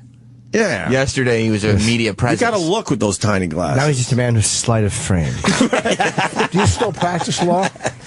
Yes. Well, yes. Right. But I want to go back to what I was going to say about this case. Can we just finish this thing? Yes, he wasn't shot. Yeah. This was a man who was arrested. Should he have been arrested? He was arrested before in the past. He put up a fight or resisted. Wrong. Officer Pantaleo jumped on top of him. Not in a chokehold. Yeah, but he shouldn't have yelled, hee-haw. That was inappropriate. True. Ride 'em cowboy did not work. Right, I understand that. So it went down. He said, I can't breathe. There was a black sergeant who was there. You heard that There's a case like this in Staten Island, what you're describing. Female. Precisely. Female black cop. Female black cop, which who was in charge, I think. Who was in charge, who doesn't excuse anything. Well, that explains it. Go ahead, Lionel. I hear what you're saying. So anyway. Put them in charge. There should have been quicker time to get the EMS there. No, they're very slow people. Go ahead. I'm with you. They said he laid around without any medical attention for a long time. That is bothersome. Who's in charge? Well, exactly. That's bothersome to a lot of people as well. That's another issue. Look at the case this morning of the poor young man who was shot in the stairwell in the Pink House, the apartment, who they say that the police officer, according to the Daily News, instead of calling EMS and saying we've just have a child or a person who was shot, he's texting his union representative. Again, that's another issue. Is this the way you handle that? So this is multi-layered. Yeah. Was Eric Garner choked or arrested because he was black? No! Did he call the ambulance after he called the union rep? This other case, there was an accusation they're investigating. Like the guy's laying there dying, and instead of calling the ambulance, he's playing Angry Boyds. I don't know about that, but there was a problem as far as how quickly they responded to this. Right. Do you like how Fred Gwynn played the judge in that movie? Absolutely. My Cousin Vinny. Great. Wasn't he great? He was wonderful. That was one of the most accurate courtroom movies I've ever seen Period. Bar none. Why? Absolutely, because the hot chick, they always accept the pretty girl as the expert because she knows path attraction. That was one of the best ones because it explained arraignment. Do you ever laugh? Yeah. Yeah, he's just... Yeah, okay. Just asking. No, the most realistic courtroom scene was And Justice for All, when the lawyer has a pangs of consciousness. No, the one You're out of order. That's realistic. with Samuel Jackson, where he shot the guys that raped his kid. Snape's on a plane. What fucking A movie? Time to Kill. It's a John Grisham novel. Yeah, fucking great courtroom. We got a cop that was at the protest last night. Let's see if he's got something to add to this. We're Jay. mad as hell, and we're not going to take it. Stomp that foot, though, right? Jay, go ahead. Sound like Valerie Cherish. What's up, guys? Hey. Yeah, I was there in the mix last night in Times Square. Are you on the job? Yes. Okay.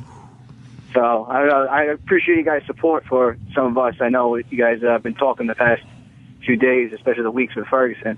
But yeah, this whole thing's just getting out of control. Every night is just nonstop all over the city, and it's just getting long and tiring for everyone now. And you guys didn't have as much patience last night, I noticed. You guys arrested a few. You know what, Hope? When they just decide to walk in the middle of the street now and just stop traffic and want to play these games, there's a way to protest, and we're all about expressing like your First Amendment rights. But right. when you're gonna do it and start fucking up shit now, then you got to start playing games back. I kind of want to like walk with the protesters because I think it would be cool to walk across the Brooklyn Bridge with no cars like that. How cool would that be? Yeah, listen, it's understandable. Or walk the West Side Highway. You don't get to do that on a regular basis. Yeah, but then you got to come back. I wish he would.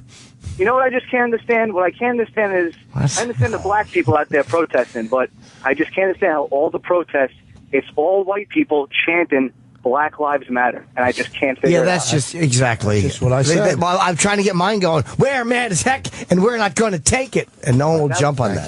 Could someone please? That would have caught on last night. Could someone please do that chant on CNN tonight? Yeah, please. They're all over the place. But just like that. Just like that. Stomping your foot. The bag is making noise. Oh, shut up. What are you doing? After all this conversation about everything that's going on with Eric Gardner, he's gotten upset about his breakfast. Why? Because they didn't have a fucking corn muffin. So what? You're not going to be able to shit? White guy problems. Right? Exactly. All right, Jay, anything else you want to say? You don't do this on your show, by the way. What? Appreciate your support, guys. Appreciate your support. Punching out. Well, I was quiet, though. You're making noise. We're trying to attack this from many different angles. Yes, Lionel. Jay, what are your orders? What are you told off the record? He hung up. Okay, well, okay. Imagine if Jay was still there. What are they told? Because here's the problem. When somebody obstructs something, is the purpose of protest to obstruct or to make a statement? It's hard to concentrate when Jim Norton is putting fingerprints in Rich Ross's bread and Rich's toast. But he's very respectful on his own radio program. He doesn't eat and cause complaints. Did I move over? It's just a lot of this. Don't act like this is a fucking radio Shut program. up, you're all, yeah, man, you're talking off the mic. Hey, where's my breakfast? My corn muffin. Exactly. What, Lionel? My question is, what are the rules? If I protest, I'm going to be causing some kind of inconvenience, but if I walk in the middle of the street and I obstruct, do people have any rights just to move about, to go forward? How do you accommodate the right to protest with my right to go to the store, to come home, or to go to a doctor, or to live my life? I think the philosophy is to let people let off some steam for the first day or two, and then the cops have to kind of show that they're in charge. Civil disobedience. Right. I think disobeying. What is it, like a cooling off period they tend to give protesters? Like, let them do whatever the fuck they want, and then we'll move in and make sure we're in control after that. I was running around getting my chant going. Yeah? What was the chant? We're mad as heck, and we're not going to take it. Where was it most popular? In his apartment. Yeah, where were you?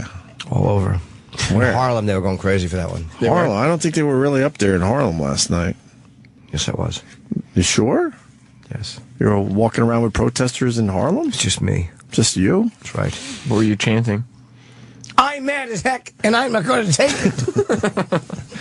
I think we're going to take a break. I got to eat.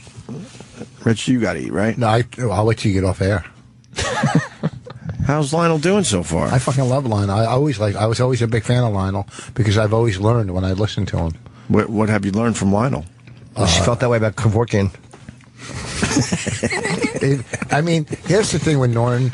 He's so quick. They're not always funny. It's a numbers game, but he's so fucking quick. I was listening. I love his delivery, though, and he leans in because he really wants it to hurt. I know. Well, he leans in because he's an over actor. No, it's because there's a microphone there that helps my voice go out over the radio. Stupid. We're not in a vacuum. We're performing professionally. Am I supposed to do talk back there? Kevorkian. No, it just doesn't sound the same. No, you lean toward him, though. I love that. Yeah. I love that about it. I'm a big fan of it. All right, we're going to take a break. Lionel's here. We're very happy. You want to take maybe some phone calls or something, Lionel? Absolutely. How's the Twikey? Try to figure this shit out. There's a lot to talk about. Also about the mayor. What did you think of de Blasio's statement? Pat Lynch, the PBA president, he's laying into the mayor. That's the mayor McCheese, we call him. Look, we understand when you get a liberal mayor in your city that, they're going to say stuff about the police, but he went too far. He threw them all under the fucking bus. This guy's out there doing the right thing all the fucking time. But was he speaking as a mayor? He was speaking as a father, or as a hat salesman. But even Obama, the president, said, "Wait a minute." He said, he always has to work in, this. I could be Eric, or I could be. That's fine, but he became presidential because you have to think almost paternalistic. You're a father, so to speak, of this city. Right. I can't. And then again, Pat Lynch. Remember, he is the Patrolmen's Benevolent Association head. He is an advocate. He knows exactly, he represents his people. He's doing the right thing, whether you agree or disagree. I thought that was not right. And then you have Ray Kelly and other past commissioners coming forward. What do you think about this? And we're losing sight of what's happening. Because I hate to say it, this is not a complicated issue. We're making it a complicated issue. We are going into, can I give a quick analogy? Do you mind? I don't think anything you've ever said was quick, but somehow they're going to blame Israel on this. Yes, the Jews did do this. Right. Go ahead, Lionel. Quick. Somebody's going to. My food's waiting. There are a million arguments here. If you want to argue race, go into room number 1. If you want to talk about the grand jury, go into room number 2. If you want to talk about race, and by the way, I don't buy this business about there's racial disharmony in this country. There is a lot of it. We get along fine. The police sometimes, some police and some members of certain factions, demographics don't. But we get along. But I'll tell you one reason. It's not racial disharmony, but because we're all bullshit. We don't, people don't, when you have an honest racial conversation with one of your black friends, it's polite for a few minutes, and then when you start to dig away the top layer of what you're saying, you realize that you both do feel differently about it, and then you have to make a decision. How are we going to go? Again, it's easier, I think, for two comics and two accountants in an office. Yes. The parameters of your job are a little different. Right. But we do have a tremendous fucking difference in how we see things. But so do we. We may have an age difference, a regional difference, a sexuality difference. Don't point at me when you say that. I wasn't. But so what? That doesn't mean we hate each other. See, I hate this nonsense about this is disharmony. And this isn't Selma and the Edmund Pettus Bridge. We don't have Bull Connor anymore. Stop it. We're playing the old memes. Bull cuckold. This is a very simple case that a lot of, I hate to say it, stupid people who don't have the ability to critically think and understand nuance, they come along and this is their first rodeo, and all of a sudden you get another group of people who say, you know what, my mom and dad used to protest, and this is my first protest. Hey, did you see my Instagram page? Here we are. This is great. I don't know what the hell I'm asking for. Yep. I don't know what I want. I'm upset. Some are. No, thank you. We said it earlier. I'm not sure how many of the people that were protesting last night really, truly have the passion for this issue. You want to talk I'm about not really sure, because I think they do get caught up in the fact that they're actually in the protest, taking their selfies and whatnot, and telling all their friends, "Yeah, I'm here protesting. I made a sign today." We don't know what are they really into what they're doing? Look, I don't know. Let me tell you something. For me, what hit me the first time, I don't know what it's like being black. I never was black. I don't go into stores and the security guy follows me. I've never been pulled over by a driving while black. I don't know what that's like. I don't think they're lying when they say that. But I got to tell you what. You ever been with a black girl, though? Huh? Yes, I have. You ever been with a black girl? No, of course not. What do you mean? Of course not. Why? Why do you say that? I want to stick with this though, please. I want to go through this. I think it's a fair question. I think it's a very good question. I have not been with a black woman. But why did you say of course not? No, because I want to stick to this. When I walked into a court, racism of life. Not at all. There might be a little racism. Not at all. When I walked in one time, I would like to be with a black girl. Yeah, that's terrific. I have wonderful. And spat on the floor. And Rich, have you been with a black girl? Have you ever spoken to a black girl? My grandmother was a black woman. Was with a black guy. Do you know that until 1967... Picked him up at his water fountain. Do you know that in this country, until 1967... Yes, Lionel. In a case called Loving against Virginia... Ooh, Loving. Sounds sexy. Let's put that on a bumper sticker. Interracial marriage, anti-miscegenation laws were the law of the land. This is how insane that was. How crazy it got, right? 1967, Robert De Niro would be cracking rocks upstate. It's ridiculous. There was institutional racism. Oh, because his wife's black, right? Yes. Grace Hightower. This that's why you absurd. never got with a black woman, because it was against the You're law. a law and order, man, and you also believe that mixing the races was against God. I understand what you're saying. Fantastic. Let me tell you what happened to me one time where I saw, and I could not believe this. Yes. I walked into the first time I left the prosecutor's office and I'm doing defense work. I walked into the courthouse, or the jail, rather, the county jail. And I walked in and I see nothing but black people. And I said, as a joke, I said, is this the black jail? Where are the white people? I didn't know this because prosecutors don't normally go into the jail. They said, no, this is a jail. I said, you mean to tell me 14% of the population? It represents about 70% of the... What's going on here? And then you realize, when you walk into court, there's a different system of justice. White guys get bonded out. Black guys, either they can't make the bail. Then you have things like more insidious federal sentencing guidelines. Ooh. Powder cocaine that white kids use is one standard. Crack cocaine has a higher. There's institutional racism. Part of that, though, can I say this? I think part of the reason crack is such a problem is because those drug posses that got involved were so violent, so fast. Yep. They fucked themselves. Like those Jamaican posses, the guys that assassinated that cop, was it Ed Burr was the guy's name? They were so violent, they forced the police to do something. It was almost like powder cocaine. I'm sure there was a factor. Was bad enough. You're right. But crack, a lot of violence came with it, because it was so addicting. People say, well, it's not more addicting, but it was more affordable, so they'd go back for more fast. The whole system. This system, if you knew how bad it was, the drug wars, these fictional wars on terrorism and drugs, it's nonsense. And we're arguing about this. There's so much that's wrong. So I want to join people. It was right until the late 60s. They had it until 1967. Then all of a sudden they ended that good law.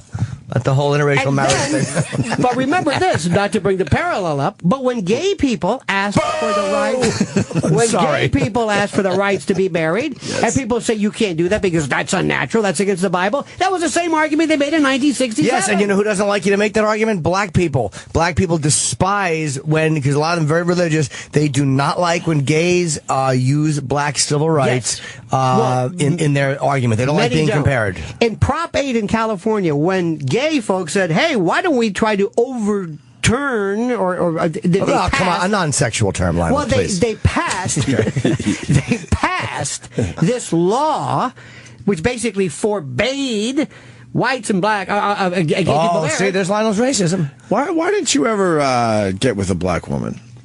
Never had the opportunity. How about a black transgender? I mean, I'm just throwing it out there.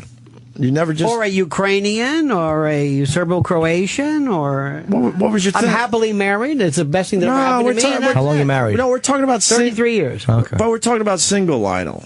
Did you have a freaky... Yeah, when you were young, swinging your dick around.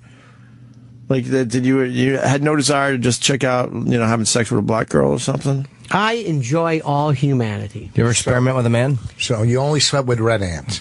You ever experiment with a gentleman? I have not done that. Of course not.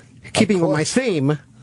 Of course not. Experimented? What, with a petri dish or a cock in his mouth? I don't understand experiment. What do you certainly do. I was making... Guess what? Lion, we're going to take a break. The ability to derail is amazing. We're not derailing. No, it's just fun. This thing, we're trying to get to know you. We only met you yesterday. All right, Rich Voss is going to be at the Comedy Connection in Providence, Rhode Island this weekend. Jimmy's going to Harrisburg, Pennsylvania this weekend right after the show. Yeah. And Lionel, what do you got going on? You, today. That's it. Please. What's your Twitter? You tweet a lot. At Lionel Media. And you do, you do vlogs and stuff. By the way, what? The reaction yesterday was very, very good. Yes. And then, of course, you get a troll here and there. But overall, absolutely amazing. I was telling somebody, do you realize, and looking back at yesterday, right, the serious stuff, do you know what amazed me the most was with Pauly Shore talking about stem cell research and Parkinson's. I would have never thought that would happen. I love that. Well, that's what we do on this show. That's me. We surprise people all the time. Because you put across this veneer that somehow this is a bad... Speaking of veneers, chewing with his fucking napkin over his mouth. Implants. Oh, whatever This is a very serious, well-thought, very cerebral... S-I-R-I-U-S? A very... Radio show? Very punny. Yes! Nice. I'm telling you right now. All right. And we talked about this. We alluded to this before. This is what people want to talk about. Not illusions, illusions. I'm talking about my wife. I'm talking about my life. God, the devil, hell, heaven. Do you understand? Finally. How come you're not doing radio now? I am. I'm right next to you. What is this? No, I mean your own show. You don't want to acknowledge that wonderful quote by Jim Norton? What, from Network? Or what movie? What movie was that? It's a new movie called I Wish You Were Dead, Rich. Do you really? Is that your wish? We're mad as hell, and we're not going to take it. Another busy show. Rich Voss stopping by on his way to Rhode Island. He'll be in Providence at the Comedy Connection. And we got Lionel in studio. And in a few minutes, I believe, Bill Burr is calling in to promote his Netflix special. He was on Conan last night. He killed it. There's a clip online if you want to check it out. So funny. Very funny. We love Bill. Just so we love funny, you too, man. Rich. I'm just complimenting you. And we kind of like Lionel. We don't know much about you yet, Lionel. It's only been 2 days. I can't say I love you yet. I like Lionel. You will. Lionel. You will. All right. I will. Sam, you love Lionel? I'm falling in love. You're falling in love, Like, right? I'm getting there, yeah. Like Robbie Robertson said, you like it now, but you'll learn to love it later. Right. Yeah? The big anal sex. You got a good piece? That's right. Yeah. You think he's got a good piece, this Lionel? I think it's probably long but skinny. I think you're half wrong. You think so? Yeah, no offense, Lionel, but I think you're an almost 5 by very thin guy. I love this place. I love this place. I'm telling you right now, don't ever change this. Awful. If Meet the Press only did this, if all of a sudden, I think it's fantastic. You think he shaves down, though, at least? I was just about to ask you. No, he does not. No, he does not. Yeah. He trims it once in a while. I have never been asked that question. This is fantastic. We didn't officially ask you. We're just speculating. You're musing. We're speculating. Little glasses. Should we on your ask head. him officially what his penis looks like? Yeah, how much? What are you packing? What are you going to... Well, we know he's Oh, cut. come on, for cuts. What? I mean... If we're gonna become friends, I mean, Big boy down there. This is the standard. We've seen each other's penises. Sometimes I saw Jim Norton. Was this the initiation rite to be a part of the show? Yeah. Are you asking? I saw Jim Norton get a blowjob in Times Square in a car. That's what I saw. He was intimately involved. I was in the back seat, and Jimmy... He was blowing me. Jimmy was very happy with what was going on, that he adjusted the rearview mirror. He really wanted me to look, and then he was smiling. I've done that with him many times. I've seen your penis just in pictures, Rich. Yeah. Yeah, it's a movie star. my penis has done many cameos. Yeah. It ought to be in pictures, kid. That giant mushroom cap. Speaking of penises, Lionel wants to talk about Bill Cosby, another woman coming forward today. How many total are there? Gloria Allred is weighing in. Oh, wow. What are the 4,000. odds? She's awful, but if it's this one, that's the last woman you want to see show up. Yeah. Even though she's atrocious. You don't want to deal with her in her red pantsuit, right? No. Ever? I beg to differ. Gloria Allred. You like the Gloria Allred? Well, let me just tell you. Gloria Allred and Al Sharpton may be the bane of many people's existence. However, if you need your case to get the attention it deserves, if you want to take your case to another level, they're the people to have. But they're expensive, though. Their awfulness is their awfulness, and the media picks up on it because they're good TV, because they're awful. It's like Nancy Grace. She's just a pig, but I mean, she'll get you attention. But that's half of the battle. But here's the question that I have. What's the new one about with the Cosby? It's pretty much the same thing, Sam Roberts? I can't. 45 years ago, she wants money. Yeah. Anything different with this lady? Not that I've read. Sorry, Lionel, I'm just trying to get the basic info out before we discuss it.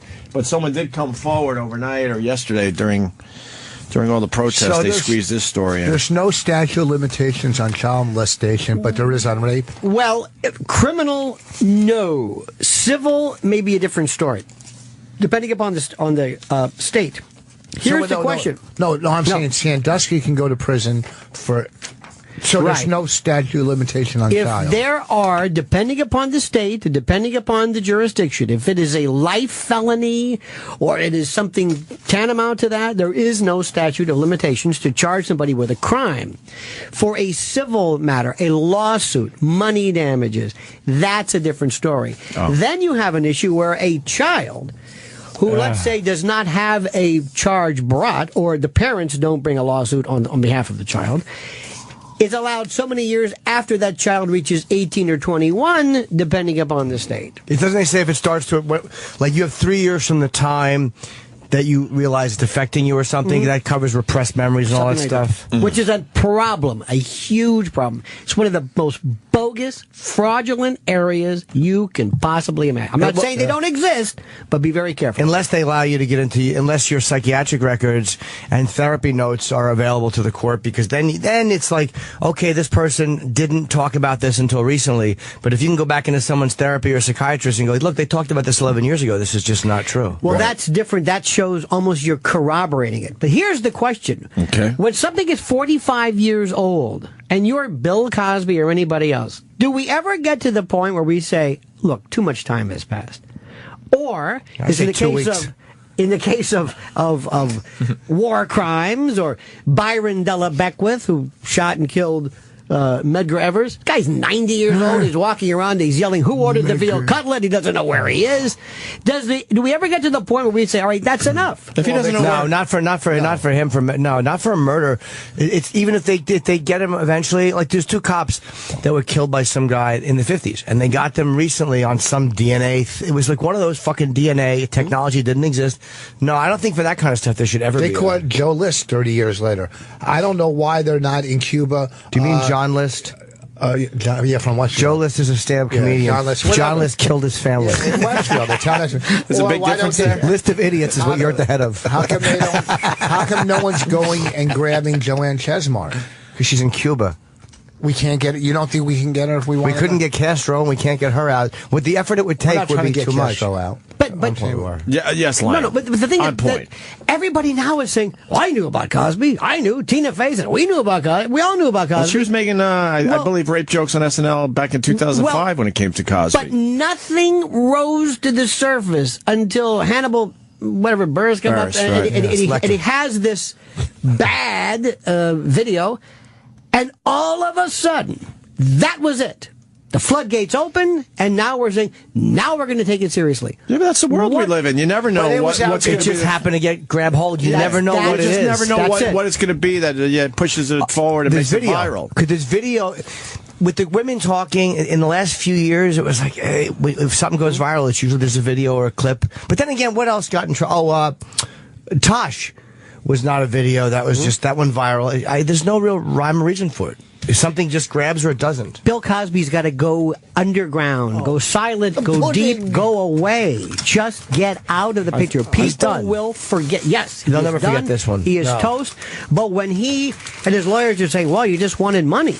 You asked, you demanded money, and then you filed suit the next day. Well, that may be true. But he's fighting for his name, so I'm not surprised that the lawyers are fighting for him. You know, he's not really saying much of anything. Fighting for your name if you've got a great case. You know, he's presumed innocent, and what other choice does he have? They canceled him in upstate New York this weekend. In Westchester. And the Navy. What are you doing, Rich? And the Navy revoked his honorary title. I know. It was tailhook. What are you doing, Rich? You finally got your corn muffin? You wanted me to laugh? Very good. Thank you. Touché, sir. It's very loud what you're doing. What are you doing, Rich? We're having a deep conversation about Cosby. The last girl that came out was 15. So can he be arrested? No. Why? She's underage. Because it's his word against hers, and he'll never admit it, and there's no real proof. Well, it was everybody's word against Sandusky, too. Yeah, but also I think with Sandusky, when he walks in, one fellow testified, he walks into a shower and hears, if not the eyewitness, hears Sandusky raping this, we were frolicking. They were frolicking. That's a different story. That's an unbelievable story. Yeah, how do you walk away from that? How do you not jerk off? How did the institution of Penn State say, we are walking from Sandusky, not Joe Paterno? Sandusky, throw him under the bus, just cut bait, get rid of him. Why? There's this surrounding, there's this circling the wagon. You've never been caught with like a little boy in a shower or anything, right? I never. Absolutely not. Okay, good. Yeah, I can hang out with you then. Steam room. I had to make sure, Sam Roberts. It's good that you cleared that up. I didn't find that in the research. So, you want these women to go away? No, because too much time went by. Yes, they're yucky. My question is, what do you do? Do we have any rights as an accused? Do we ever? There's something in law called pre-accusatory delay. We have speedy trial. You got to bring a case within the statute of limitations. We have this idea that you just can't have cases hanging around unless they're special. Lionel, speaking of special, what are you doing? What are you doing? This is some heavy stuff we're talking about, Rich. You don't do it on his radio show. He doesn't do this. Yes, I do. I eat pretzels. What were you doing? I hope you have the same one as George Bush had. I walked away from so you wouldn't hear it. You didn't hear that, did you? Yeah, heard it? Yes. We heard it. Without the mic, people heard it. No disrespect to you. You could have just walked out of the room and you're basically saying a line, I don't give a fuck what you're saying. Exactly. Stop aligning yourself with the audience. As the crinkling of cellophane. Don't look at me like that. You walked into a corner to do a mundane act. Not a mundane. It's mundane to crumple up a bag. That can wait. I'm sorry. No one cares. But he's got some really good points. He would smash it. And it's Bill Cosby. I wouldn't smash it. But you can relate to this stuff because he's talking about you and your Frankenstein hairdo. What's that? I'm sorry, I made a mistake. What was he? What was he saying? Your parents should have both been saying that. I'm sorry. No disrespect here. Shut up. Do you understand what he was saying, or you just don't care? I do care. I listen to him. What are you taking a picture of, Jimmy? Fucking Frankenstein do. You did get a very short haircut. Oh, it's awful. It's a little different. It's not awful. Shut up. It's fucking awful. I like it. I know you do, but I don't. All the guys on Grindr are wearing their hair like this. Fucking was. You know what that Grindr's all about, right, Lionel? Absolutely. You do?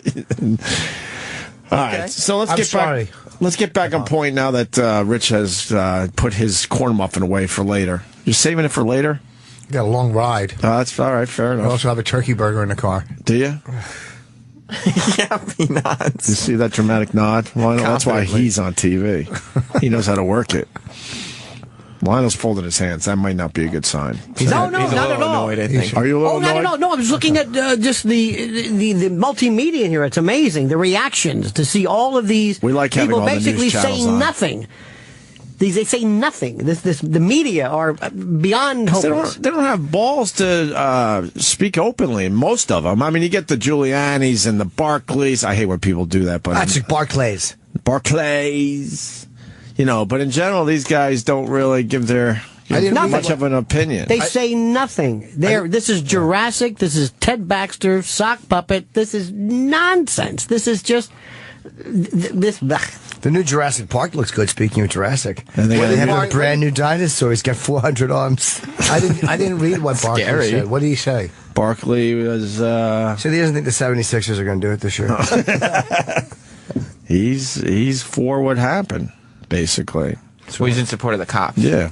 People with money, it's moolah. It's money because they don't come across that kind of crap. They got money. No, but most black celebrities and athletes that have money are not pro-cop. He said he feels bad that he called them scumbags. He does feel bad? Well, he said maybe I shouldn't have called them scumbags. But this isn't pro-cop. This is a case that has nothing to do. This is so isolated. And the only reason why it's got this much attention is because it falls at the heels of Michael Brown, and people were still organized for that. I'm not diminishing the importance of this, But the Eric Garner case, if you really want to look at a problem, and I know our friend's going to take great umbrage at this, there is a thuggery by a lot of police around the country. Not all cops, but loads of people. Umbrage. But He's going to take umbrage, you're right. But he gets him home faster. Brown. But then why was Michael Brown getting so much attention? So you're saying, what Kenny's was that letting on the that one heels go? of? Is Kenny really letting that one go? Yeah. What was that on the heels of? But I'm saying, but the organization for Michael Brown was still there, and then this happens. Almost, you cannot pick better or worse timing depending upon your frame of reference. So that's that part. Lionel, what happens tonight? We've had 2 nights of protesting between in the New York two of us. City. It is Friday night. People get distracted very easily. One more night, not over the weekend. You think they're going to go all out tonight? Tonight's going to be the finale. We have a 5-day maximum attention span of a Nat society. 5 days maximum. Weekend coverage ain't going to happen. Because what you said before, which is very, very important. Was it brilliant? What if there are brilliant, beyond brilliant? I knew I was. You said, what if there was no media coverage? Right. That's what happens on the weekends. Right. Watch what happens. It'll die down. Yeah, but my new chant is all over the city. Will there be more people on the streets tonight than last night? Last night was impressive. Even more tonight. Even more so. Because they're still together and they want to outdo last night. Plus, it's Friday. And then you got a lot of people, most people don't have to go to work tomorrow morning, so now they're going to be out a little later, having a few cocktails. I'm going to predict there's going to be some issues tonight. Well, there's going to... the police... There's going to be new chant everybody's doing. What's the new chant again? What is the chant? We're mad as hell, and we're not going to take it. It had to be recorded. Yes. You think there's going to be some issues tonight? Maybe some vandalism? Oh, he's got issues. Well... Kudos to the police and the protesters. But I think it's a perfect storm with it being a Friday night. Because this is the end of the week. But the thing I want to hear now is, okay, what do we want? Blowjobs. Fantastic. Listeners. Well, Lionel, you did ask, though. I did ask. You did ask. Yes, I did. And now you're mad at the answer. I'm not mad. What do you want? Mr. Norton answered the question, and I think it's fantastic. You asked, and Jimmy, answered honestly. Yeah, what's the big hullabaloo? He's right. He's right, Lionel. It's true. Yeah. No, you're right. You wouldn't mind a blowjob, right, Lionel? Absolutely. Get over here. This is the most amazing show. Do you like blowjobs? Oh, my God. Just curious. We're friends. Jim, you do, We're right? not friends yet, Sam. We're still getting to know him. Love him. Well, I feel like if I don't know if he likes blowjobs, We started off on the wrong foot because of Rich Voss talking about his tiny head and his when he gets blown, his head sucks right into his neck. Just picture it. Then right when he comes, it pops out. Why don't you look at him? He's talking about you. I'm joking. It's amazing. That's not cool. Were you a preemie baby? Absolutely amazing. That's a disrespectful question. Why is that disrespectful? Because he's a really smart guy, and you're asking if he was born after 4 months. Because of his head being obviously very small and narrow. When Jeff Goldblum turned into you.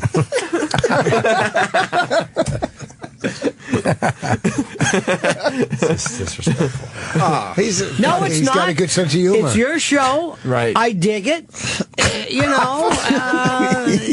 just doesn't know what to do with us. I love it. No. All right, back on point. What was your question? What I do we have want? no idea what my question was. What do we want? What do we want? But what was your answer to the what do we want thing? Well, first of all, I want to know what people are going to do. Are the police going to do anything differently? Number one, tonight. Absolutely. No. Just not the reaction.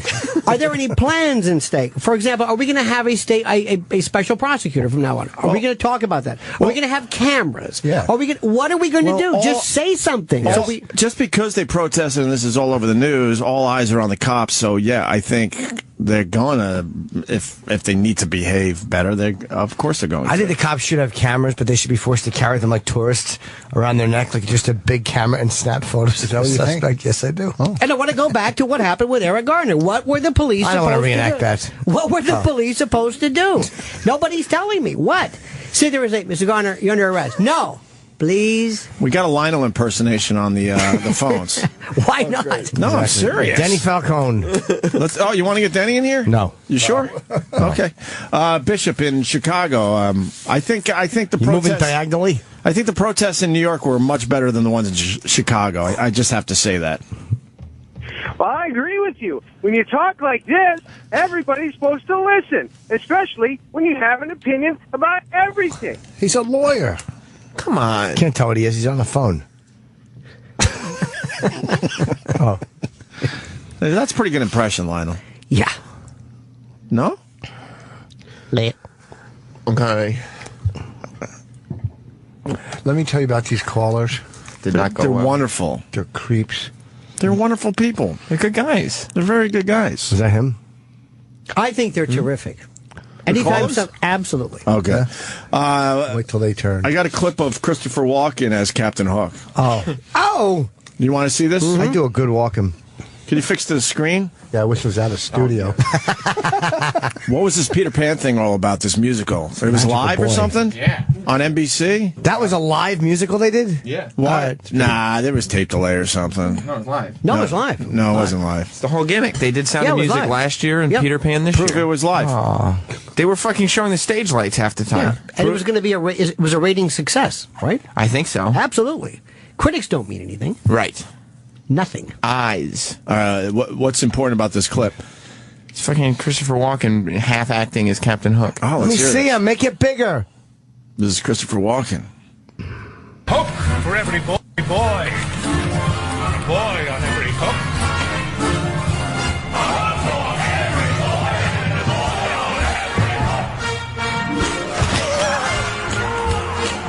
You love musicals for real?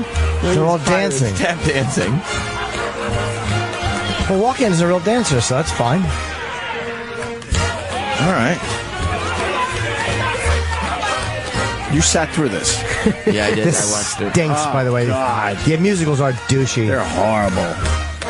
What are they doing? They're tap dancing. Yeah, but why is that fun to watch? Because they want to kill Peter Pan. All right, where's This he going to horrible talk? Captain Hook Yeah. is breaking into a Bob Fosse, a 5, 6, 7, and I don't. You don't like it either, right, Lionel? I don't get it. Yeah. Good for you for hating We musicals. watched that movie that what's his name was plugging. It was great. The one on HBO. He was in here the other day. Fucking Ricky Gervais's partner. You know what I'm fucking. Don't act like you're dumb. You know. Well, I finally figured it out. How many times have you said that into a mirror? Fucking. What? Rich, honestly, I finally figured it out. But Good I movie. wasn't with you until the very end. Stephen Merchant? Yeah, good movie. Hello, Funny. Ladies? Yeah, very funny. I enjoyed that movie, Funny. yes. But I don't know what that has to do with anything. I'm saying we watched that. That's instead more of that Peter hallway Pan. stuff we should be doing. Oh. Yeah, exactly. This The is a hallway hallway chat. type feel radio show, though, and that's what you guys always base yourself on. That you're not, you're basically guys hanging out, kind of like a watered hallway. I've never heard that motif before. Yeah. Hallway radio. It's basically it's like. It's not like locker room talk. It's hallway talk. No, this is hallway radio. We're just kind of passing each other with no real acknowledgement. All right. So that's the Christopher Walken as Captain Hook. But he didn't sing at all. He was supposed to sing, and Sam just futzed around and listened to the music again and enjoyed it. Who played Peter Pan? Don't even answer him. Lionel, they're answering your question out there. Yes. We're going to go back Mickey to the Rooney's phones. corpse. What was that question?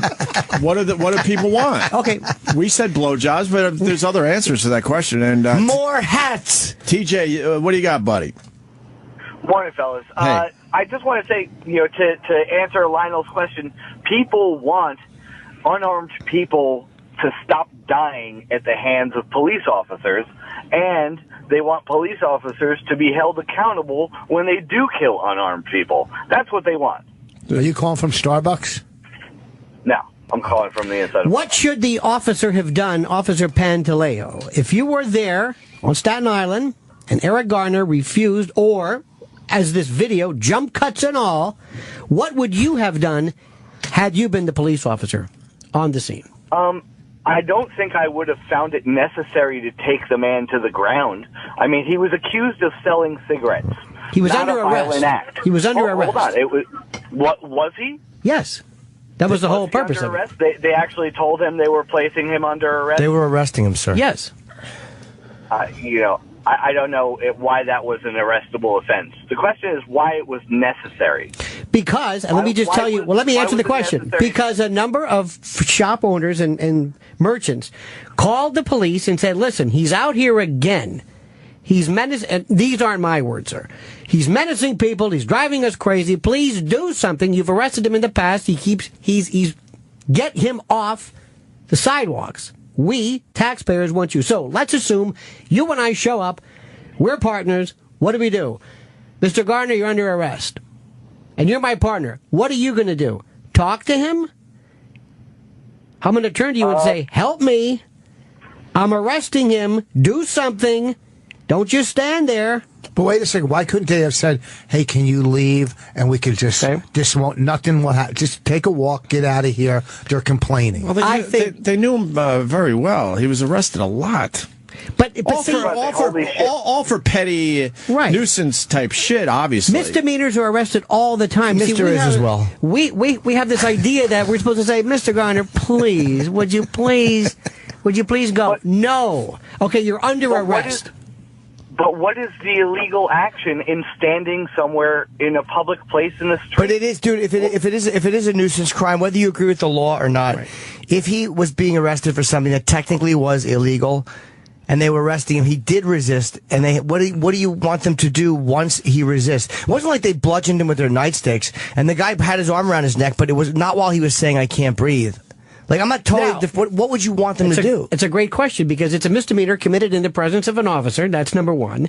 Number two, it may be nonsense to you and me, but what if I go back to the precinct and I write you up and I go to my sergeant and say, you're not going to believe what my partner just did. I put this guy under arrest, and he's standing there, and I'm saying, do something. Do what we're trained to do. Take him down. Don't choke him to death. Don't kill him, but subdue him. Hold on, dude. What do you do if you go to cuff the guy? And he goes, "Don't touch me," and he pulls away.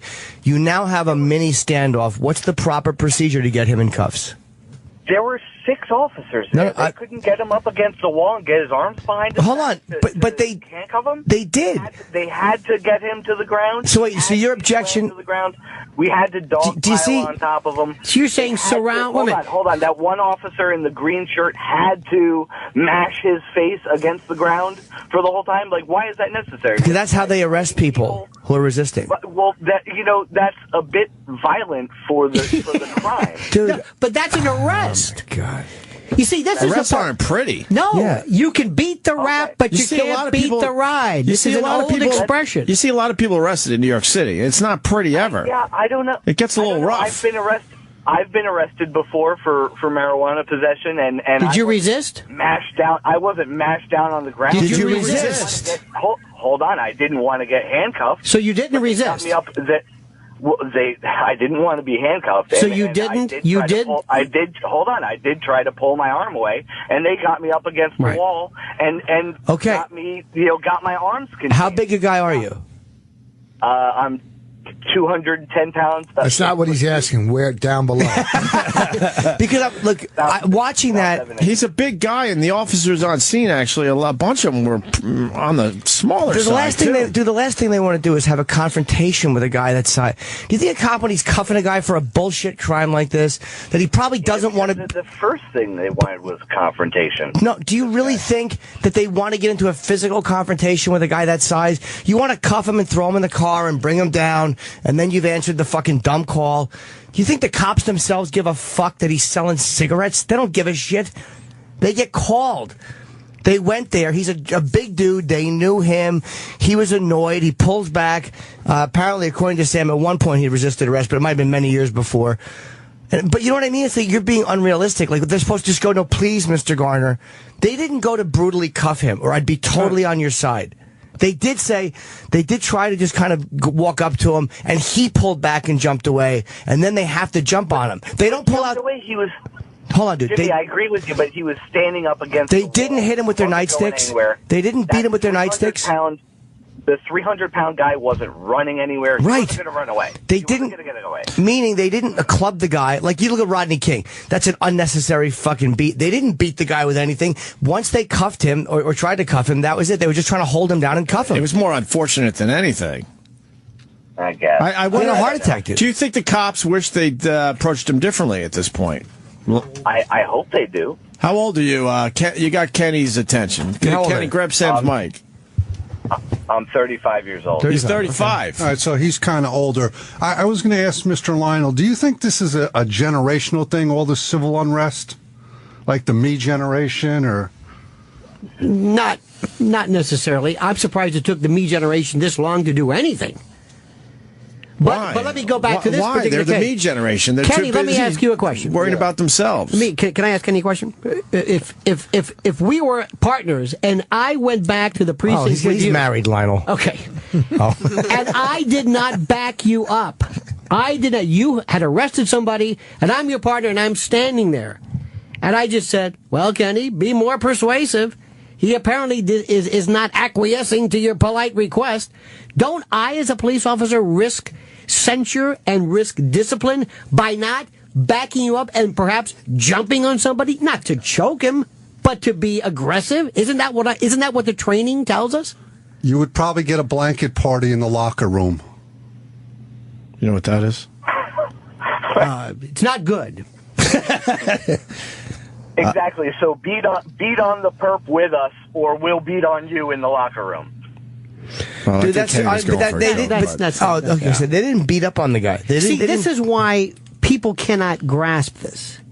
And the caller is a nice man, but he does not understand that nobody is advocating or celebrating this man's death. We aren't police officers. We don't know what it's like. Mm-hmm. It's like people who all of a sudden are lawyers all of a sudden. And they say, the grand jury, I don't understand. You've never been in a grand jury. Yeah, but I'm an instant expert. And I watch Law and Order. I have this weird idea that you politely ask people, please, sir, you're under arrest. Please acquiesce. Please. Would you please do it?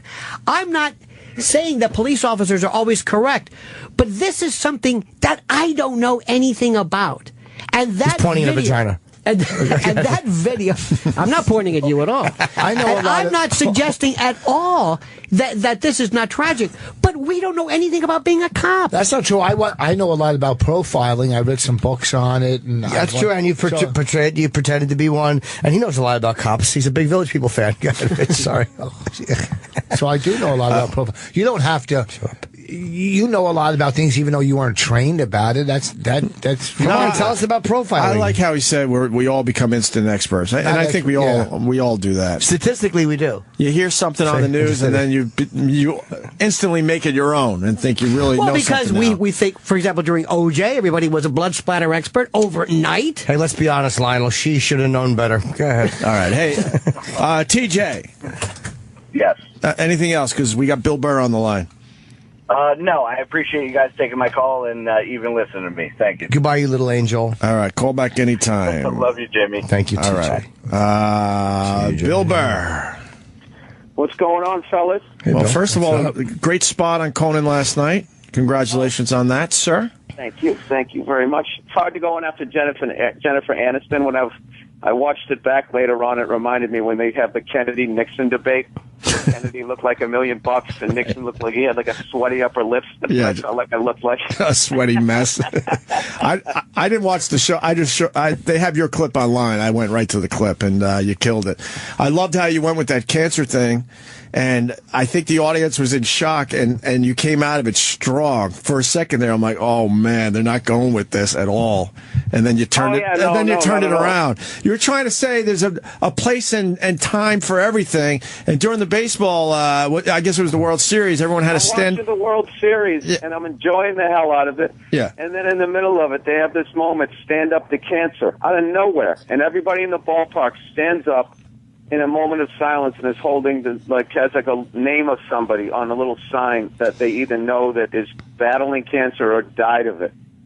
It's just out of nowhere. And then they go right back to the game. And it's just like, I had a friend of mine died of cancer, but like if I was watching a movie with you, I wouldn't like in the middle of it hit pause and be like, by the way, Opie, a good buddy of mine died of cancer, was brutally struggled with it and everything, and then just make you go back to the movie. Right. I just feel like sports where they used to be an escape from that stuff are now becoming this platform for like all that type of stuff, and it annoys me. Yeah, I mean I love the concept, but last night you could see and feel the air getting sucked out of the room, and I'm like, man, how's Bill going to come out of this? And you did. That's the point I'm trying to make. Oh, it was hilarious. And then the domestic violence PSAs. Doug Benson's a big fan of your take on that. Oh, well, yeah. The whole, what is that? The No More campaign. Right. Basically, they start you're watching the game, and all of a sudden they have a commercial on there, and they start reprimanding you like you know a woman that's being beaten, and you're not saying anything. It's my wife. Like, wait a minute. You guys were the one that screwed up, not me. Why are you talking to me? Yeah, and they're really the tone, like, no more. I just feel like they're reprimanding us. And then the new one where they just show the players just weeping or whatever that is supposed to be. It's just like the fact that it's coming from them after what they did. And I actually understood what they did. They tried to tone it down because they all have yachts and they have to make payments on it. And, I don't know. One of their employees was at a casino and hit a woman. I mean, it's not the NFL's fault. Right. Just because he plays for their team, you don't undo 18 to 20 years of good parenting. I mean, that has nothing to do with them. And then they go on the field knowing they're going to, sacrifice their bodies and have horrible existence after they retire. Let's not acknowledge that at all. CTEs, more and more of these players that come. A great one. No more acting like you don't know the repercussions of a concussion. Exactly. Yeah. It's all bullshit. Yeah, exactly. More and more past players are coming out, and you're realizing, wow, they are fucked up. Did you read about Darryl Talley, Bill? No, I saw the one on Tony Dorsett. That was sad. The Tony Dorsett was who knew that he was a mess. Yeah. He's like suicidal, depressed. Yeah, he could kill his family any day, basically. He's got major issues. Let's hope that doesn't happen. Well, Of course not.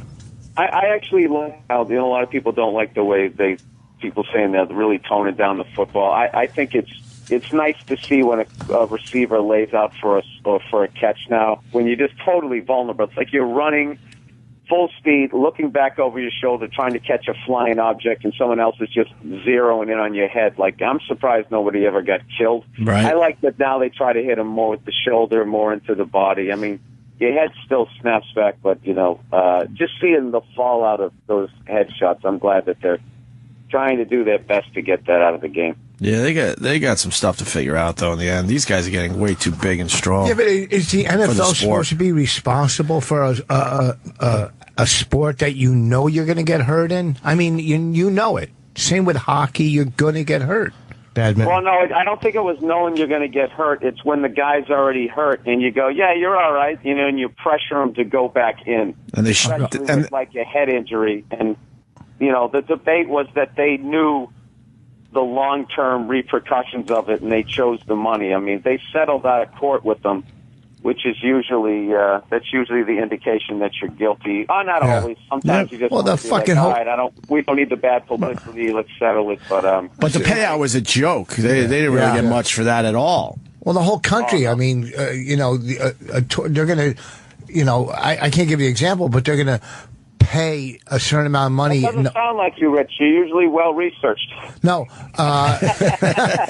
I mean, they know. To make a point, I can't really give you an example. No, I'm going to get no. You know what I'm trying to say here. The product's going to bring in $10 billion. The product's going to bring in $10 billion, and they're going to get sued $5 billion from deaths. So they're going to go with it. So they know it's all about money. It's not just football. It's it's an equation. It's pharmaceutical. The cost of doing business. It's just torque.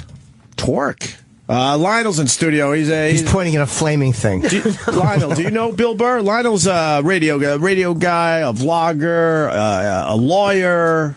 I know of you, sir. It's a pleasure.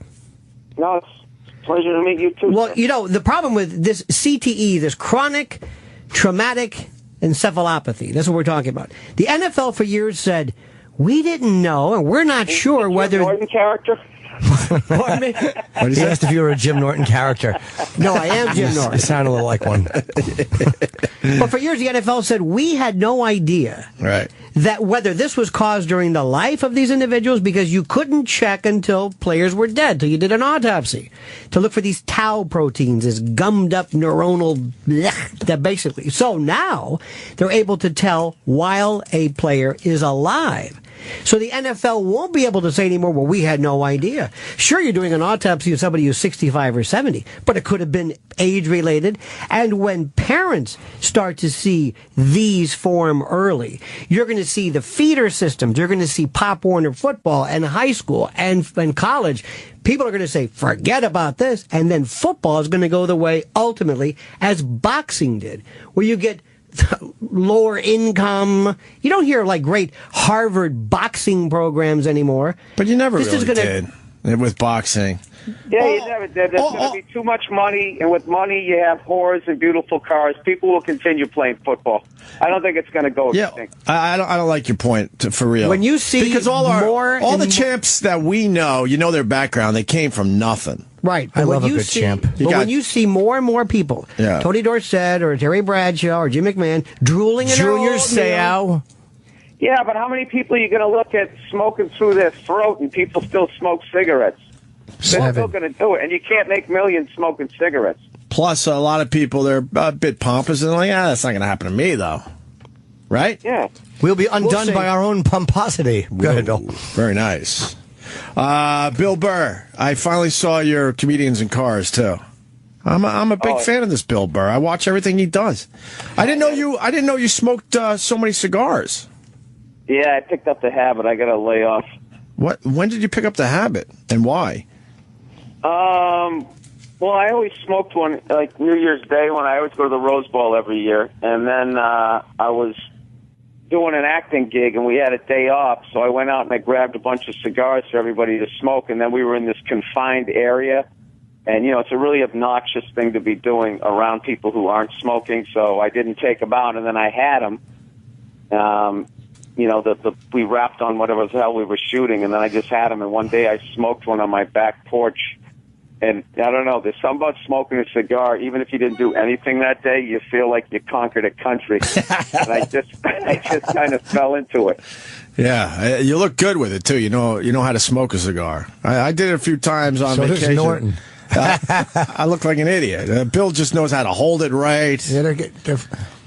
What? Yeah. I want to smoke. I just can't because I'm scared I'll start cigarettes again. But smoking cigars when you're playing golf, so many golfers do it. Right. It's just it's relaxing. Where you throw the cigar down to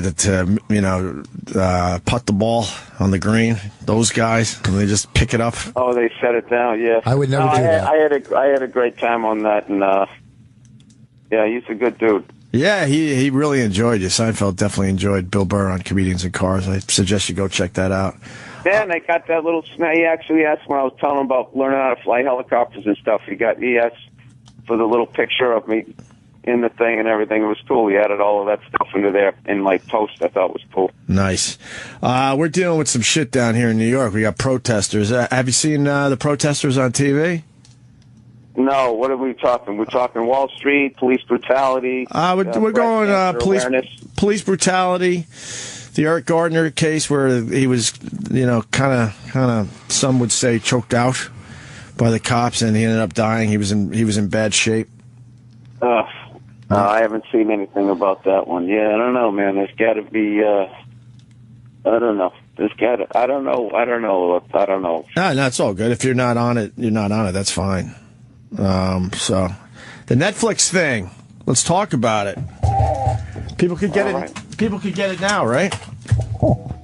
Yeah, it's out right now, and it's streaming. Whatever the hell the kids say, you can go onto Netflix if you have an account. And you can watch it.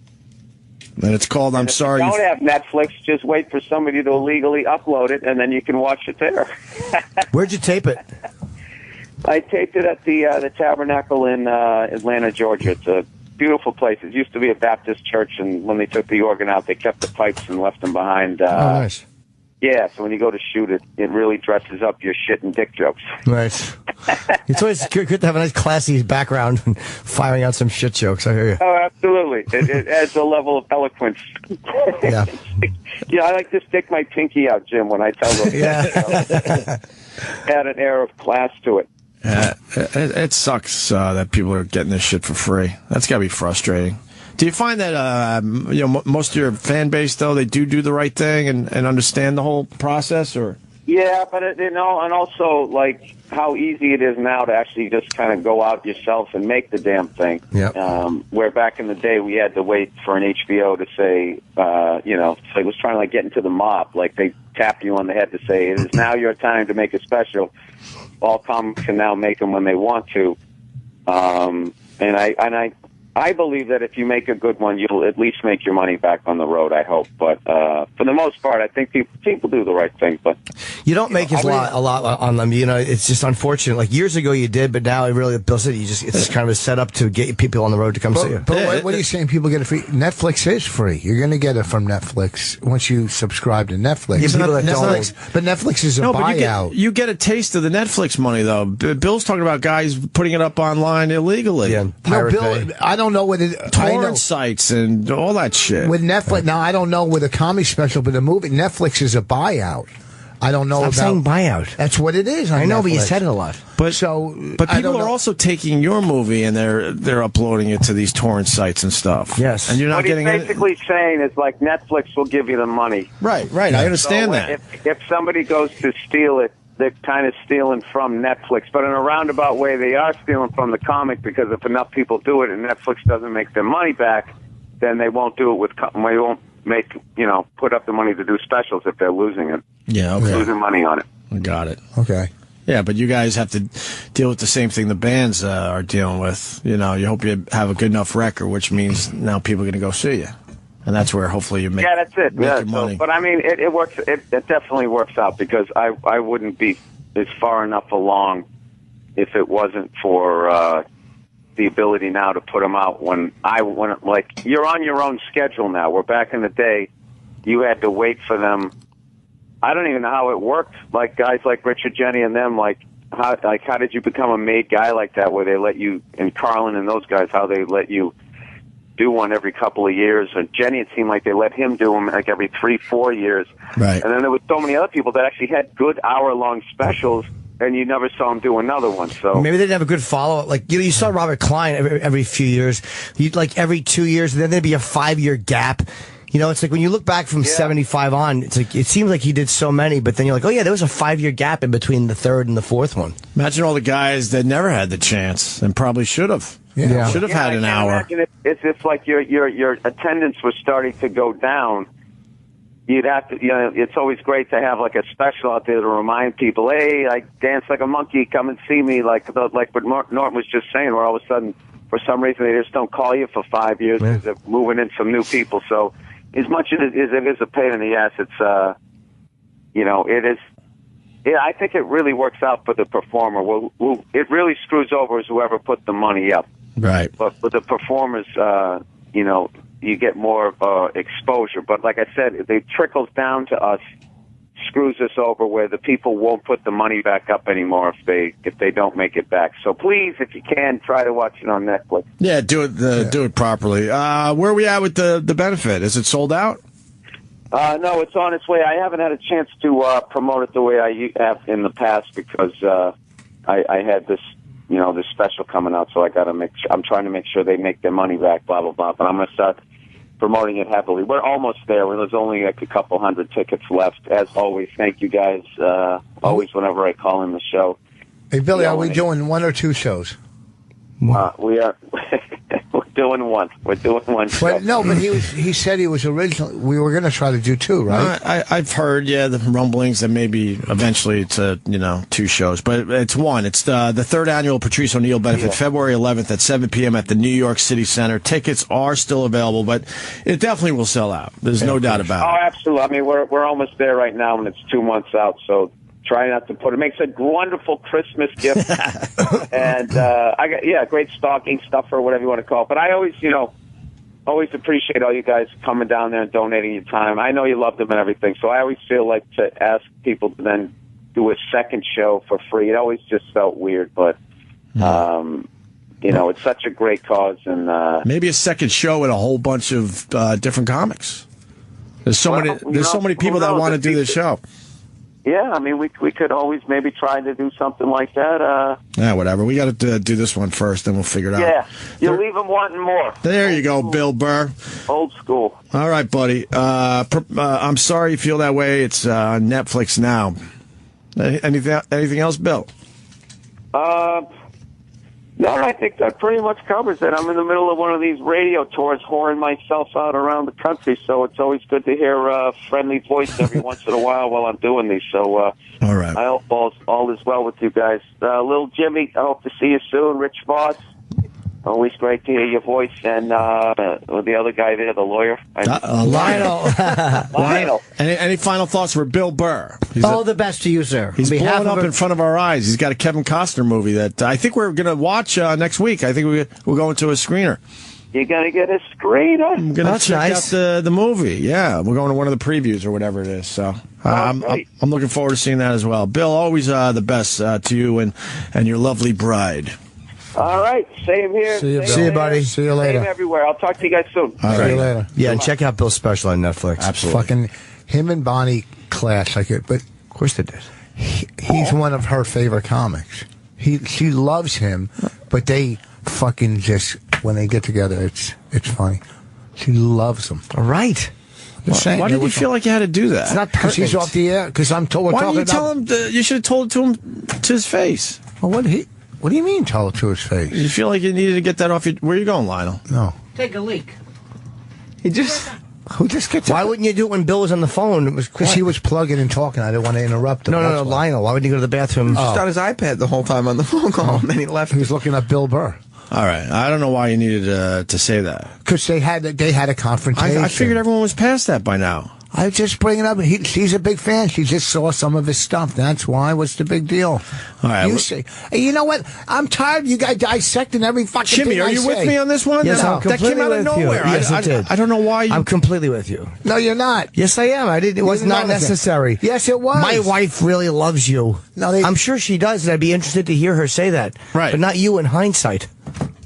Yeah, it would have been. It would have been interesting if you said it to Bill Burr himself. I think. I don't know. Okay, maybe I'm wrong.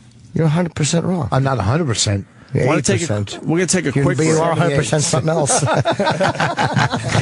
In love with you. We're going to take a quick break, and we're going to wrap up the show. Oh, you only go to 10 now? On Fridays, because then we do this thing called Accelerated, which people seem to really enjoy. And Sam does a show. And Sam is live today at 3 o'clock. Doo-doo talk on his show. Oh, what? What's doo-doo talk? He's funny. I was listening to him. Doo-doo talk. He's up at the head of his dick.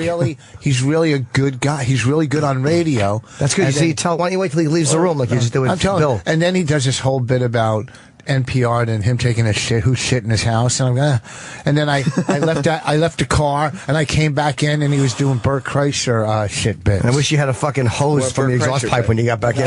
Shut up, fucking Please airport. shut up. Oh, just shut up. Who, me? Yes. No, the other guy rambling into the mic. Well, sucks. We only have 5 minutes left with Lionel. He told us he plays bluegrass. I was thinking maybe we end the week with you doing a little bluegrass song or something. I could try. You could try if we can find a guitar real fast. By the way, I want to thank you. Sure. You're welcome, Jim, Lionel. Opie, please Sam, thank you. Don't thank Rich. Sure, why would he? It was on my way. Killed your lord. What do you mean? He's a Jew too. Exactly. How do you know he's a Jew? Huh? You're not? No. And you said that with the proper amount of scorn. I'm a retired Catholic. That's right. What kind of lawyer? You're not a Jew? What are you then? My ethnicity? Yeah. Puerto Rican, Sicilian, Scotch, Irish, German. Got a little Puerto Rican in you. Oh, yeah, Boricua, see? Look at you. Boy. What? Oh, I'm thinking of the other ones, a Jew. My last name, my surname, is LeBron. Or LeBron. LeBron. Like LeBron James. No, not like LeBron James, because that's his first name. Well, yes, correct. Okay. Could you sing some bluegrass? Sing it? No. I'll give you a beat.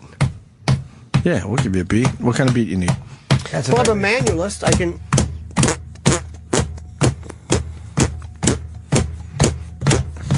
Okay.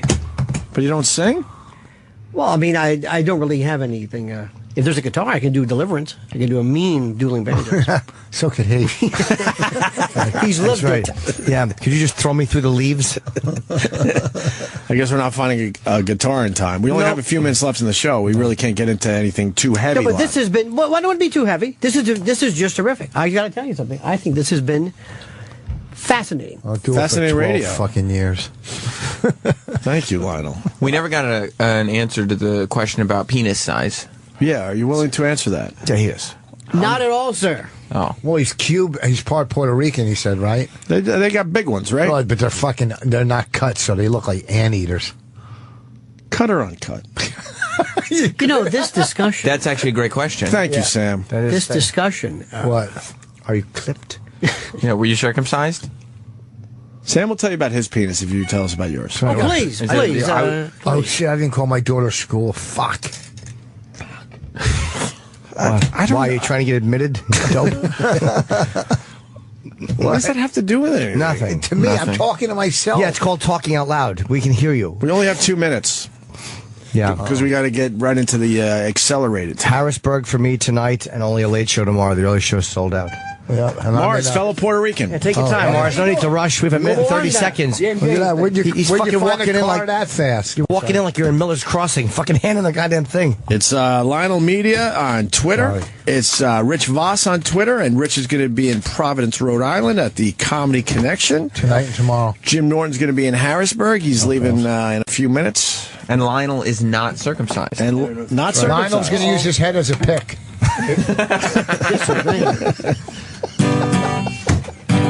Lionel, take us out. I heard that before. He's good.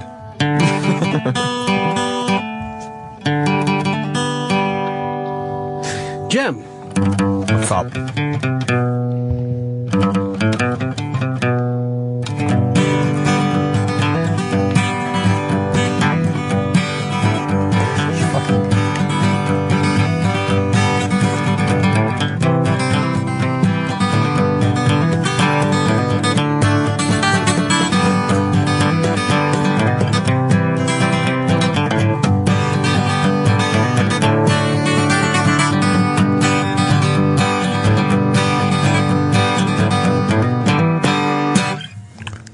Wow. Not bad. That was very good, actually. Not bad. You know a Zeppelin?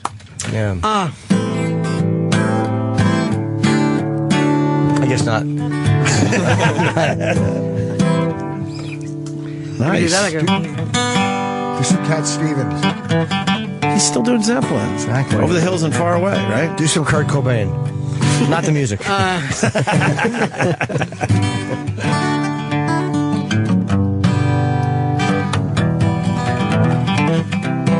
You know any Marshall Tucker? Can't No, you I see don't know Greatest that. bar? Little Can't You See. I've heard that. Yeah, I screamed that once at Ray Charles. You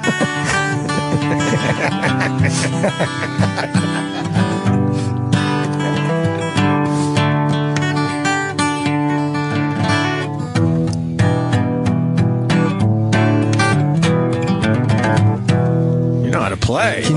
Can you play We're Mad as Heck and We're Not Gonna Take It? We're mad as heck. Not gonna take it anymore. Hey, Jim. It's the wrong tone. It's got to be more peppy and upbeat. We're mad as heck, and we're not going to take it. It's a protest song. Yeah, it's a song of protest and bereavement. Yes. I'm trying to go through the repertoire here. That you would know. This isn't Cool. it's not bad. Can you play Taps in honor of our radio show this week? All right, we're going to leave, Lionel. Thank you. We're going to leave on keep an up note. I don't know if it's going to happen today. What are you talking about? Huh? The Deliverance was the out. That was it. Yeah, but that was the just out, not I on the think. button. He's back there yapping with Kenny, telling stories. Looking up bikini girls. Yeah, telling. E-Rock, you doing a show this weekend? When are you on? I am on Saturday at 8 p.m. Very nice. Go check that out. That'll be live. You got Sammy doing a live show today at 3. Mm-hmm. Who's on your show today? Ari Shafir's coming by. Nice. So no Who Kid, no Nicole? Nicole will be there. Who Kid flew to London this Too morning. bad E-Rock and Who Kid are not the same person. You could call them Dr. Who Kid. Get it? Because that's what he is. Today's show will be available later today on on Sirius XM On Demand. Sirius XM On Demand. On my podcast yesterday, fucking white people, get in the fucking back of the protest. All right? Don't act like you're down with all these causes. Bunch of you were fucking at Occupy Wall Street. You had a year and a half off, and you're going, oh, fuck, opportunity. Okay? Because none of them, not none of them, but most of them aren't hanging out with minorities. They're not living amongst minorities. They're not fucking minority friendly until there's an opportunity for them to come out and just pander. Does that make sense? You might be slightly wrong on it because I think the younger generation, they don't see color as much as we did when we were coming up. Our generation, they just don't. For whatever reason, it is different with them. They just think a little bit differently. That's all. Yeah, you think it's all kids out there? You don't think there's adults? But no, you know. I don't know. I mean, are they just lemmings, or they really feel passionate about this issue?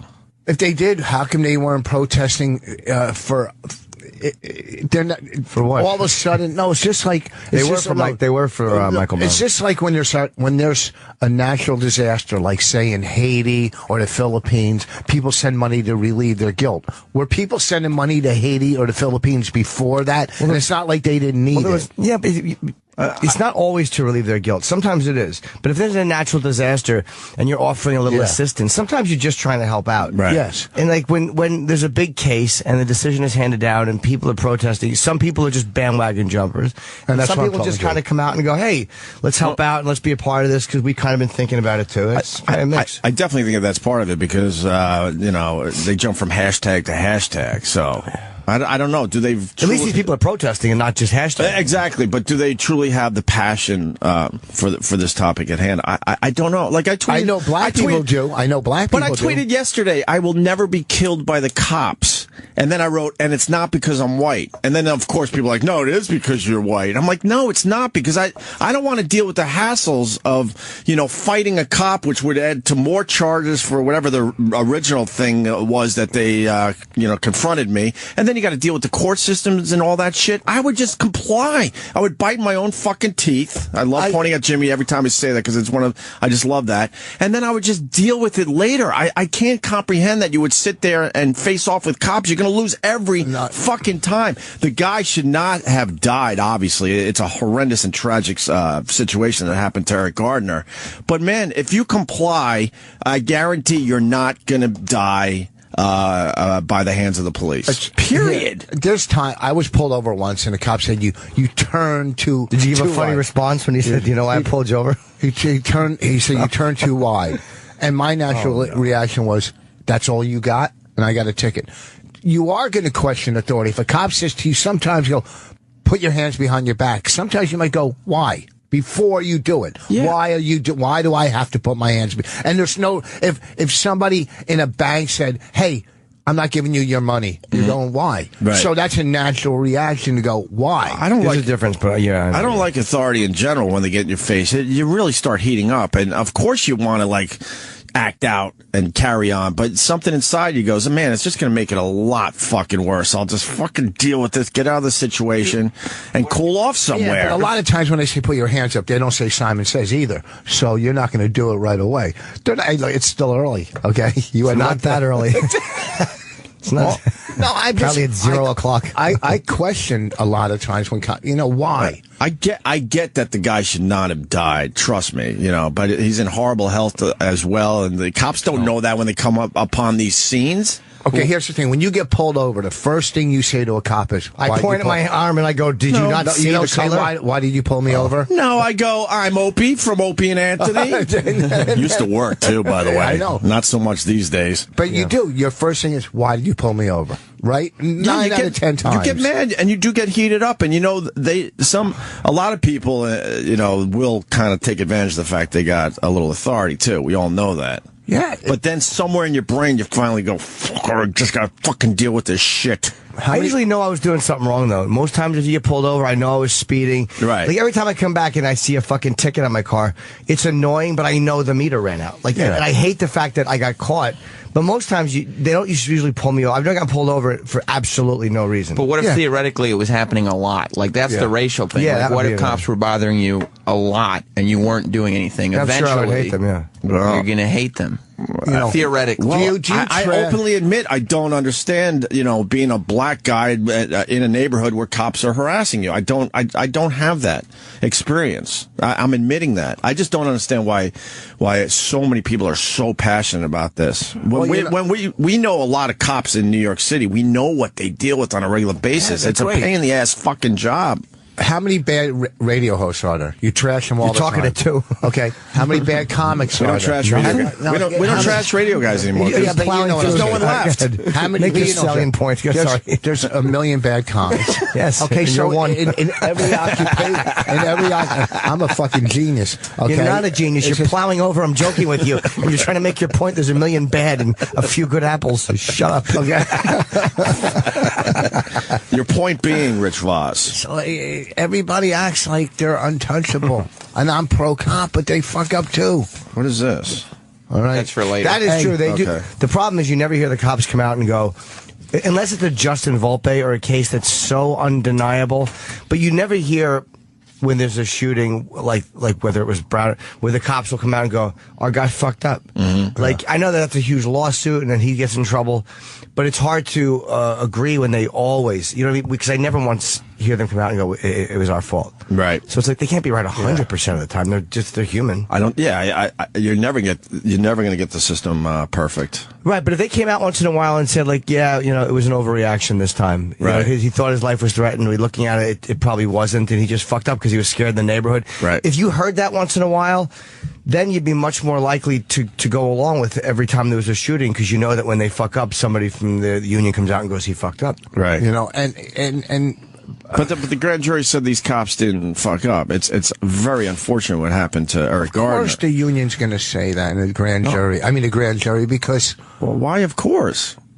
Because it's their own. First, they're all in Staten Island. It's just like when you watch Law and Order. They're making deals. You know what I mean? But that's not my point. I sound stupid on that one. I sounded smart on the other ones. But you don't get. I can't explain what I'm trying to say. Yes, you and no, you didn't. Yeah. Bonnie, you know what? Bonnie made a great point when we were. Remember, you did martini and you threw the ball into the fence. Right, we were all dribbling up and down and like just a tard. You took it and threw it into the fence. I was actually happy to see you, happy to have you here, and then you're like taking shots at Benson and everybody else. Listen, saying you're sitting in Dan Soder's seat. You're a little jealous. I want to make sure I'm not sitting in his seat. You're a little jealous. I'm not jealous at all. He's a little jealous. It's funny. Jealous. It is funny, but your jealousy is funny. A little bit, right? No, let me explain. I know how things transform and new things happen and old things, and there's nothing wrong with that. It's called growth. That's called growth. If you recognize that, you would have retired 8 years ago from comics. Okay. You got dimples. Yes, I do. It fills out your face. What I'm saying is, I know growth. And there's nothing wrong with it. How do you know you've had none? You have none. No, you've had none. Right, none. You're still our boy. I'm not your boy. You're still our boy. I'm not your boy. Come on, let's hug it out. What do you say, Rich? I'm a peer. You're our boy. He hates hugs. Yeah. I don't understand what you mean by this growth thing. Everything's cool. We got our guys, our new friends, good friends, and I said when me and Jimmy started this that we are trying to make this sound different than the You're Opie right. Anthony It's show. called growth. And what we have to do is maybe bring in guys you didn't hear before on the other show, and keep with our pals like yourself, Rich Voss. That's sort of what we're trying to do here, and that's what I'm doing. That's why I only come in every couple months now. Thank God. Because what? Plus you're here every Tuesday too, so you get So I mean, I figure you got enough time on this channel. Yeah, that's we're talking about maybe extending your show, right? We talked about that at the Chris Rock premiere. Let the young kids come in. Let them these new guys. Kids. I think Doug's older than all of us. I know. Maybe he should stop getting high. You like that line because you took a sip of your coffee. I know. You really like that. That's my tell. That was a TV. That was a TV take right there. Exactly. That was Voss. That's where he normally will bask in the laughter. I know. Yes. That's my little Dean Martin. Yeah, he takes the little sip like, folks, I've just given you that. Now give back the love. I just gave you a gem. That's what I'm saying. And then the laughter will wash over. All right. Well, you give me a standing ovation. I'm going to enjoy my beverage. Yeah. I'm really not trashing that guy. He said he put oh my God, we know that too. He put Bonnie on his show Monday night. I don't like your striped glasses. Why didn't you put me on a show Monday night? Some friend. Who? Yeah. Doug? You said Doug, and you said Bonnie. Yeah. Hold on. You said Doug put Bonnie on his show. I said, I wish he would have put me on his show. Who, Doug? But you said what a friend. No, Ed Sullivan. He said what you said what a friend, but you're not really friends with Doug. You don't know him like that. I like Doug. You like but you don't know him like that. I didn't say we were fucking roommates at Harvard. You just said what a friend. And the other thing is he's not going to be in New York anytime soon, so we take advantage of it. You know, it was working. We had him on for 3 days, and now we probably won't see him for a month or two. We got our spies all over the place. Go ahead, Todd in Jersey. Thank you, Todd. No problem. Richard's show on Tuesday, he made a little comment of, I guess Opie and Jimmy don't need their old friends anymore. They got their new crew, so they're just tossing us aside. I might have said that, and here's the... That's a good point. I might have said that. Excellent. But you're probably taking it out of context. There was probably stuff before and after it, and as a snitch... Good morning, everyone. That's Home and Stars as we start our Friday morning. We are live, yes. Jimmy and I are live Friday, December 5th, 2014. We got to work some Fridays. Rich Voss, good morning to you. What a treat. The whole world is going, thank God. I think they're very happy that we're live today. Yes, sir. They love live programming. They certainly do want live programming. Nobody wants to hear I listen to reruns myself. They're called replays. No, or reruns. Don't listen to reruns. Reruns. This isn't the 70s. Exactly. Or 80s or 90s. And I thought about this coming in. How about you put your headphones on? Yeah, how about you raise your microphone? You're a little low. You're a little low in the mix, Rich Voss. Which is where you belong. You're a radio host now. I mean, you should know this stuff. I'm not turned on. You are turned on. There's not a dick in your face. Listen, I made this mistake. And we're off, yes. I made this mistake months ago, and I thought about this, that I sat in Anthony's chair and it caused controversy. So I do not want to sit in Dan Soder's chair today. Okay? All right? I don't know where Dan's Or Doug been lately. Benson. Did he sleep in studio for 3 fucking days? What's wrong with that? Nothing at all. What's up with the jealousy? That's exactly what There's it is. a lot of jealousy going on. Shut up, because Doug Benson. I'm a fan of Doug Benson. I was a fan of Foster Brooks when he was doing that kind of act. I'm that kind of fan. All right? All right? Shut up, Cheech. What I'm saying is he used my wife the other night, and I am a fan of Doug Who hasn't? You. Probably did. But what am I saying? He wasn't on our show for 5 years. And then we said, fuck it, let's in town. Let's ride him out. Oh, I We had no one else. We had no one else to ask to do the show with us. Yeah. I mean, no one else. No one else. They asked me, and I turned it down. We didn't ask you, son of a bitch. Fucking Roland. Last week, not Roland's fault, you guys. Shut up. I was supposed to come in last Wednesday, and I got a fucking hotel. One cares. I got a hotel Tuesday night, and you guys decided not to go on the air. I wish you were selling Lucy's in Staten Island. Shut up. Oh, look at that. Somebody was writing last night. That's right. And I got a complaint for him. For Sam. Stop clacking your glasses for timing. It's annoying. I think this is why you're on our show less and less. Yeah. You're exhausting. And a joke. You're exhausting. I'm not exhausting. Why are you taking shots at Doug Benson? People are very happy we had him on. Because he's a friend. Not a friend. an acquaintance. He's a friend of Bonnie's. You have no friends. Because that's what comics do. We have almost friends. And I didn't take a shot at Doug Benson. Yeah. I threw a couple jokes out. Our new thing might be, if we like a guy, we do a couple days with him in a row just to get a little something going on. I like that. So with that said, we have Lionel coming back today. When are you going to get Chuck Nice? We tried to get Chuck in, but we couldn't. Funny guy. I like Chuck. That's what I said. Why are you bringing his name up? Because you were hoping we were going to trash Chuck Nice. I like him. He's a friend of ours. Jimmy, you picked up on that. Of course I did. I didn't.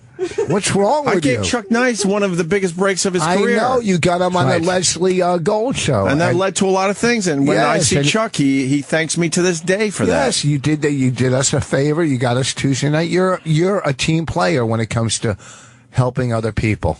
Yeah. What happened? Nothing. You helped us out. I'm bored with what you're saying. I'm just trying to fucking start some radio conversation. I had it, and you had to take the ball and, I don't know, run into traffic or something. Yeah, I got this. You really did. You should have the whole story. What kind of life do you lead that you would call a radio show and go, oh, guess what they said? You must really fucking hate yourself. Why? Because he sounds like a nice guy. Yeah, I agree. He hates himself. Listen to the two shows he enjoys. He's a snitch. What's that? He's a snitch. He's one of our guys. He's just looking out for us. Oh, he's one of your guys? There's enough people out there beating the shit out of us. I like when there's maybe a guy that's, You're getting a lot us. of positive feedback. Oh, really? Are you kidding me? All the other radio shows I'm on are fucking loving this. Everybody's talking about it. I just like how he's nodding. You're the worst. Why are you doing? Oh, because the TV show. What TV show? The pilot. What about it? I don't know. Yeah, I think you think they're still walking around filming you right now. No, I don't. You're doing a lot of TV takes. Do you think Voss has I just got a pilot confidence? Yes. No, because I've had many failed pilots. Thinking of Todd. All right. Anyway, we're very happy to have you here. I'm glad to come in. I personally invited you. Didn't I? Yes. And you're on your way to Rhode Island, and you stopped in here, and then you're going to hit the road in an hour or two and go do some comedy. Comedy Connection in Rhode Island. I haven't done that room in years. Yeah, because they saw what you do. Is that Bill's place? No, Corey. I mean, I guess Corey owns it. Okay. Well, I've never been to that club. It's a cool club. It's all right? Yeah. And then you're going to be there tonight and tomorrow? Yeah, I think it used to be an old bank, so I feel comfortable there as a Jew.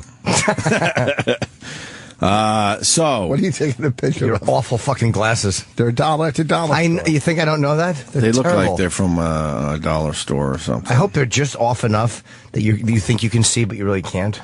And you misjudge something. Is that what you hope? Is that your hope? It certainly is. I was also hoping a punchline would show up, and it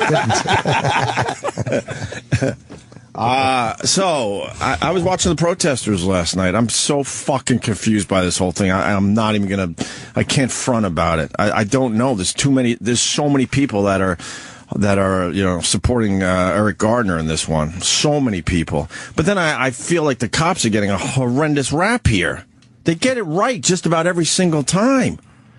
And the cops need to speak up. They're getting this shit kicked out of them, including the mayor of New York City, through the NYPD under the bus, basically saying that, what was the exact line? Hold on, I got to get this Something right. Something about him training his son to kill PBA cops. Chief Pat Lynch fumed yesterday that Mayor de Blasio threw cops under the bus by saying after the Eric Gardner decision that he and his wife had to literally train their biracial son, Dante, to be wary around officers. Our city is safe because of police officers, Lynch said back. Well, first of all, the word right there, train, it's teach. Okay, they're not going into combat against these cops. All you're teaching your kids the right things in life. So you're not training them, cops. I get that the mayor is a hardcore liberal, but you can't throw your fucking police department under the bus. You just can't do that.